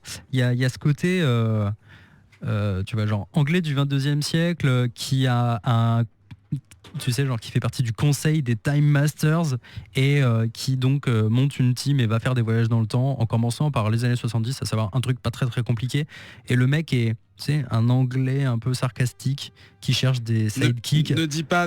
Non, ne le dis pas. S'il te plaît, ne Et le dis pourtant, tu sais, Le c'est un peu Han Solo anglais cheap. pas. Bah non, Doctor Who. Non, mais c'est cool. En fait, il y a vraiment un petit côté Doctor Who, moi, qui m'a bien plu, en fait. Ok. Voilà, tu vois, il y a des...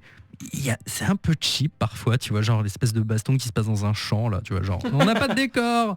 Et en même C'est temps... parce que le vaisseau est invisible. Voilà, mais en plus c'est ça, hein, le vaisseau est la plupart du temps invisible.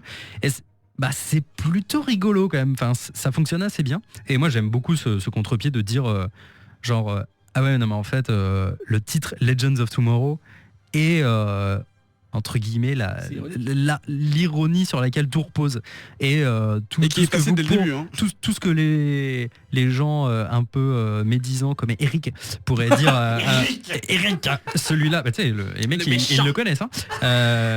Tout ce qu'ils pourraient dire contre nous comme quoi on est des seconds couteaux et tout, et ben tiens, prends ça dans ton... Voilà. Et ben, franchement, je trouve que ça fonctionne assez bien. Alors bon, bien sûr, Way Canary, l'actrice comme le rôle est toujours aussi baffable. C'est horrible. Genre, on a vraiment envie qu'elle meure dans un grand feu. Et non pas qu'elle en ressuscite, tu vois, c'est un peu relou. À noter qu'il n'y a que 2 meufs pour 8 persos. Ouais, voilà, dont Hawkgirl qui, pareil, quoi, pour le moment, en fait, dès l'apparition. Alors, parce qu'il faut quand même dire que l'origine un peu de Legend of Tomorrow peut se retrouver dans le crossover Flash Arrow de cette saison, qui dans la saison 1, le crossover était selon moi ce qui lançait la série Flash et ce qui était genre un des meilleurs épisodes des séries respectives dans leur saison, et qui pour le moment dans la saison 2 est le pire épisode de la saison, avec cette Hawkgirl qui sort de nulle part, ce Hawkman qui est t'as envie de tataner, enfin bref, ça fonctionne pas très très bien. Ils sont pas hyper ouf. Mais quand tu lances la série, tu l'oublies vite. Et moi j'ai bien aimé ce petit détail, genre non mais tu sais en fait, petit dialogue entre Hawkman et Hawkgirl, ça fait 206 fois qu'on se fait buter par oui, parce que c'est les réincarnations, ouais. par Vandal Savage. Donc c'est un peu relou. Et si on acceptait moi j'ai bien aimé ce truc. Joe Tu t'approches du micro, ouais. Alors Joe, on rappelle, Joe en fait n'a pas pu voir l'épisode. J'ai pas pu voir l'épisode, mais j'avoue que je suis relativement tenté. En fait, j'ai l'impression qu'Adrien, depuis quelques semaines, est dans un mood genre... non, c'est pas qu'il s'attendrit, c'est que il se rend compte qu'il kiffe les adaptations de comics qui embrassssent leur non, il a toujours dit ça. Leur identité. Ouais, mais c'est vrai que je l'exprime de plus en plus. Il l'exprime, je trouve, de plus en plus. Oui. Et du coup, c'est ça qui me rassure parfois dans son discours. Et j'ai l'impression que Legends of Tomorrow, ça a l'air de partir avec évidemment des hauts et des bas et des coups d'épée dans l'eau un petit peu, vers quelque chose comme ça. Donc, moi je vais regarder dans la prochaine émission, promis, je vous parlerai de mon ressenti sur le pilote partie 1 et partie 2. Et j'essaierai d'être le plus objectif. C'est pas possible, mais j'essaierai effectivement de... Là, je vais pas partir avec un a priori négatif, je vais partir avec un a priori neutre. Et puis on verra ce que j'en ai pensé. Mais c'est vrai que vous me vendez plutôt pas mal le truc. Là où c'est intéressant, je trouve, c'est que, je l'ai dit tout à l'heure, il y avait pas des plus-values, mais ils sont allés dans des directions différentes de Arrow et Flash, parce que bon, on est obligé de les comparer parce que c'est le même univers, etc. Mais là où c'est bien, c'est que je l'ai dit déjà, c'est un fun différent, mais là où c'est cool aussi, c'est qu'ils vont dans d'autres sphères du comic, c'est-à-dire que, comme je le disais, Arrow c'est un peu le Batman, enfin tu sais, genre crime, etc. Flash c'est le côté scientifique du super-héros, et là on a un vaisseau spatial, donc déjà c'est assez cool, il va pas dans l'espace techniquement, il va dans le temps, mais un vaisseau spatial, on a des... Hein Tardis. Non mais ce que je veux dire c'est que ils ont choisi un autre thème du comics, donc c'est cool, tu vois. Et tout à l'heure où tu parlais de la bataille dans le champ, bon c'est vrai que ce passage est un peu ridicule, mais sur les effets spéciaux et la mise en scène, j'ai trouvé ça aussi assez intéressant et couillu de leur part dès le départ, bon c'est le money shot de l'épisode, hein, mais dès le départ au 22e siècle à Londres, c'est donc la guerre, et en fait t'as des dizaines, peut-être même des centaines de figurants, peut-être pas des centaines, mais ouais, de figurants, des effets spéciaux à grande échelle, des décors, bon il y a peut-être aussi des effets, du CGI, de la 3D, mais dans les autres séries on n'a pas encore vu ça. C'est vraiment, je pense qu'ils ont claqué la thune, mais c'est à plus grande échelle. Alors c'est pas tout le temps réussi, genre le vaisseau il est un peu dégueulasse, on dirait un peu un jeu vidéo. Surtout on peut se demander pourquoi un truc qui voyage dans le temps aurait besoin de décoller. Oui, bah ouais. Oui, c'est vrai. Mais bon, je sais pas, je pose la question. Tout ça pour dire que les effets spéciaux sont inégaux, mais il y a un certain moment, c'est vraiment bien fait. À un moment, l'espèce de mercenaire là qui désintègre 2 gars, en fait, c'est assez joli. Alors au niveau moi, j'ai rien à dire sur les effets spéciaux, évidemment. Je suis désolé. Je n'ai rien à dire sur les effets spéciaux. Je pense qu'également, ils ont vraiment mis tous les moyens là-dedans pour impressionner tout le monde, en fait. Mais c'est le pilote. Oui, mais aussi. C'est ça le problème. Je pense que c'est aussi parce que ensuite Charlie. le thème est différent. C'est-à-dire que là, ils se sont dit, ok, bah en fait, leur aventure à eux, elle est à beaucoup plus grande échelle tels que Flash ou Arrow, c'est-à-dire qui eux en fait défendent juste leur ville. Là on va aller dans le temps, du coup on va aller dans différentes époques, on va combattre des ennemis à plus grande échelle, donc je pense que les effets spéciaux sont proportionnels à l'aventure. Mais avec un fil rouge annoncé, et ça c'est rassurant aussi, c'est pas genre tiens on va aller combattre le crime dans le temps, c'est juste vraiment on a une grande quête et on a besoin d'aller à différents points dans le temps, et ça c'est assez rassurant en fait, ce que ne possèdent pas d'ailleurs d'autres séries comme Supergirl, Flash ou Arrow, qui te disent bon voilà je suis un vigilante, je vais régler ma ville quoi. Eux ils ont presque un cahier des charges de base, et on peut imaginer que ça sera le grand arc de la saison 1 si jamais ça continue après, c'est Vandal Savage. Lui il a foutu la merde, et on sait que ça aboutit en 2166 ou je sais pas quoi, à une situation catastrophique. On a besoin d'intervenir à faire un point dans le temps. Ça utilise les grandes ficelles du voyage dans le temps avec des mécaniques un peu calculées. Enfin, il y a quand même des clichés du voyage dans le temps. Ne pas modifier la timeline. Ouais, mais on a notre premier paradoxe dès le premier épisode. Et bon, c'est un peu gros, mais ça fonctionne bien quand toi t'es habitué. Voilà, ça marche. D'ailleurs, ils le disent dans la petite vidéo promo de la série, ils disent on va utiliser du retour dans le temps, back to the future style. Voilà. Mais c'est pardon, bonsoir. Bien entendu micro. De tout temps. De tout temps. Ah là là. Non mais mets-toi vraiment prêt. Non, juste Emprunte le micro d'Adrien, sinon ça va être encore plus simple. Ouais. Ouais. Ah oui, d'accord. Tellement Putain, bien. vous voulez pas de mon micro là. C'est juste pour revenir sur les effets spéciaux, c'est quand même le modus operandi de cette équipe quand même. C'est quand même le money shot dans l'épisode. Enfin, moi je regarde Flash, je regarde pas Arrow, mais j'ai vu juste l'introduction du coup de Legend of Tomorrow avec ce fameux épisode absolument horrible de Flash. Donc c'est vrai, c'était horrible quoi. Enfin, c'était vraiment imbitable. Alors je suis un peu rassuré du coup, je me dis ça va être intéressant. Mais juste pour revenir sur les effets spéciaux, c'est quand même un peu comme ça qu'ils fonctionnent quoi. C'est vraiment genre allez on fait un gros truc et après on rafistole les petits bouts, on rafistole les petits trucs et j'imagine tellement la baston dans le champ, ça doit être trop drôle. C'est exactement ce qui s'est passé pour Agents of Shield. Le pilote, ils ont mis un budget monstre pour la production. Et 3 saisons sans effets spéciaux. Quasiment. Attendez, excusez-moi, mais comment elle s'appelle, Sky avec ses spoil, avec ses pouvoirs de vibration, c'est juste des anneaux blancs quoi. Enfin, je veux dire, tu pourrais faire des trucs un peu plus, un peu plus poussés pour ça. Élaboré. Attaque Cerceau. Si le money shot c'est d'aller mettre un écran vert avec la tour Eiffel derrière, parce que moi c'est tout ce dont je me souviens de Agents of Shield. Merci, mais non merci quoi. Tu vois. Attends, non, ils ont vraiment tourné à Paris. Ah ouais. Ils sont vraiment alors parce que ils ont vraiment tourné à Paris. Ah. Et c'est ça, c'est que tout l'argent est parti là-dedans dans ce voyage. Un voyage à Paris. Non, j'exagère. C'est moche. Dans C'est ça, le truc, ils ont pris un café au café juste à côté. Voilà, c'est ça. Bam. Ça a niqué le budget. En fait, ce qui m'inquiète, c'est pas trop les effets spéciaux parce que si ça se trouve, ça sera jamais mieux et c'est pas si grave que ça. Ce qui m'inquiète, parce qu'Adrien il disait, et je pense qu'il a raison, que cette espèce de fil rouge, c'est le plot de la saison 1. Je sais pas si une saison 2 est prévue, c'est beaucoup trop tôt pour le dire, mais ce qui me fait flipper en fait dans cette série, c'est de me dire que si à chaque épisode il court après Vandal Savage, oh non il s'est enfui, tu sais, un peu comme dans les dessins animés, il s'est enfui par le portail, il faut le Et on voit son pied qui passe par une porte. c'est ça exactement. Du coup ça serait un peu chiant que ce soit genre soit on le combat à chaque fois et il s'enfuit, soit Non mais déjà dans Je le sais pas 1 trop comment ils sont ils vont pas au faire. contact de lui Non, parce c'est que vrai, ça, c'est visiblement il y a Rip Hunter déjà qui connaît rien aux femme. et en plus il a des casseroles quand même. Oui, non, donc bien je sûr. peux pas trop en dire, mais il a des casseroles dans son vaisseau pour faire un cuisiner. Il y a un petit réchaud avec du Voilà. petit Et donc risotto. le premier méchant de ce pilote ne concerne pas Vandal Savage. Non, c'est sûr, mais du coup, je sais pas, parce que souvent ces séries-là, et d'ailleurs c'est le cas de Arrow et Flash, c'est des 24 épisodes par saison. C'est pas Game of Thrones avec 13 épisodes, tu vois. Mais là on sait. Pardon. Ouais, dis-moi, Charles. Mais là on sait. Enfin, je veux dire, parce que moi je sais pas du tout, donc on Je sait sais pas que- non plus, mais Moi non c'est- plus. c'est sur C'est le même souvent modèle, c'est t'as la un même contrat de team. 13 et genre au 7 on te dira ouais on renouvelle. Tu vois. Ouais, C'est ça, c'est c'est ça. un mid-season replacement. Ouais, Tout je ce pense qui que sort en c'est ça. janvier, Et février, donc c'est du coup, des même si des ça trucs se passe temporaires. très bien et que à la fin de la saison, parce que j'espère quand même que s'ils passent 24 épisodes à le poursuivre, ils vont le choper à la fin de la saison, et qu'il y ait une saison 2, comment, imaginons ils essayent de voir le truc, comment, est-ce qu'ils vont continuer à voyager dans le temps, pour quelle raison, est-ce que, tu vois, je vais loin, hein, mais on verra, il y a que ça l'épisode pour l'instant. Non mais t'as raison. Peut-être qu'il y aura un de booster poser- gold. On sait pas. Putain, mais d'ailleurs j'ai entendu que Max Ou Boublil Doodle avait Chop. été contacté. Non donc mais vraiment Ah, on putain. paraît peut-être un peu enthousiaste sur un seul épisode, mais en tout Non, cas toi.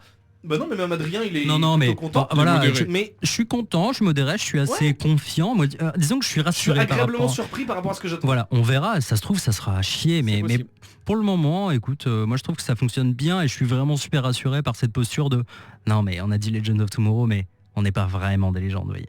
Oui, j'ai bien aimé ce twist de au bout d'un quart d'heure, bah en fait le titre il est faux. Non, c'est pas un quart d'heure, c'est moi j'ai le besoin. C'est pour donner envie. Cette information n'avait absolument aucun intérêt. Non. Eh bien messieurs, on va dire quoi? On va dire que c'est tout pour cette semaine. Right on cue. Alors, je prends mon texte. Il a écrit une micro. De tout temps. Bah déjà on va dire merci à tous les chroniqueurs. Merci Adrien. Avec plaisir. Putain mais merci Charlady d'être passé. Tout à fait. À une prochaine. Et je l'espère. Merci. Bah écoutez, avec ceci, il y en a un peu plus, je vous l'ai quand même. Et merci Joe. Service. Comme d'habitude. Ah, Service. la Suisse. Le mec, la Suisse. non, le mec il dit même pas ses phrases. Service. Non mais c'est Soir, c'est tout le monde ce soir. que tu dis en Suisse pour dire de rien en fait. Tu dis service Ouais. Service. Service, Fabrice Santoro. Lettre. Silence sur le cours. Putain, la double blague. Je crois qu'il veut parler, le chef. À peu près ouais. Merci encore de nous ouvrir la porte de WFM. C'est avec plaisir, voyons. Mon texte alors. Et on remercie naturellement Radio Kawa de nous produire et de nous... Oui. Et on vous remercie vous de nous écouter toujours plus nombreux parce que ça atteint des sommets. Voilà. Toujours plus Nous, loin, toujours plus On haut. se donne rendez-vous dans 2 semaines, de lundi 8 février vers 18h01 parce qu'à 10h pile c'est chiant. Donc 1. Dans un nouveau podcast à télécharger ou à écouter directement sur la plateforme radiokawa.com. Cette gueule, Oui. bordel de merde. Non mais j'aime bien, j'adore faire des sons sur... Finis ton putain de live. Ok. Mets Juste, ta putain de crème dans le panier. juste avant de Ah se ma quitter- couille, hein. Juste Elle avant- est bien bonne. Juste avant de se quitter, ça tue un ouf, truc de ouf.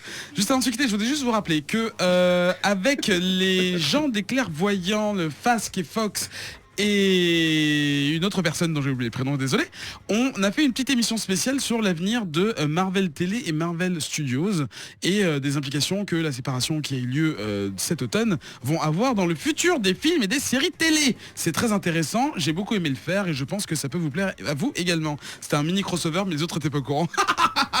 Deuxième chose, on prépare un reportage sur un groupe qui s'appelle Drink and Draw, qui est une petite association de personnes qui ont du talent et qui aiment bien boire, et on allait les voir, et je suis en train de monter ça, et ça va prendre 300 ans, donc ce sera diffusé à une ultérieure date, un peu comme les vidéos Dans du l'épisode Street de Club fin de James. Legends of Tomorrow. Exactement. Et troisième chose, on vous prépare également un dossier sur Secret Wars avec Daniel et Gaylor, notre spécialiste comics sur TF1, d'ici quelques semaines, normalement dans le courant du mois de février, pour avoir une idée de ce qu'il faut lire et voilà, à la Gaylor. Abonnez-vous au podcast sur iTunes les enfants. Lisez des comics, c'est bon pour la santé. Au revoir ou pas? Il a fait un drop the feuille là. J'ai fait un Tu drop dis au de revoir, feuille. tu dis au revoir aux gens. Drop de mic. Drop de feuille. Drop de feuille. Au revoir. Au revoir.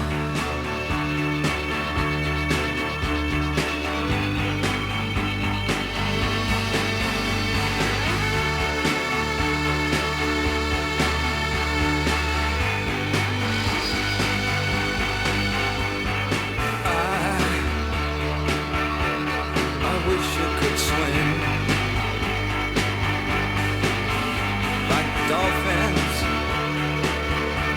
like dolphins can swim. Though nothing will keep us together. We can beat them forever.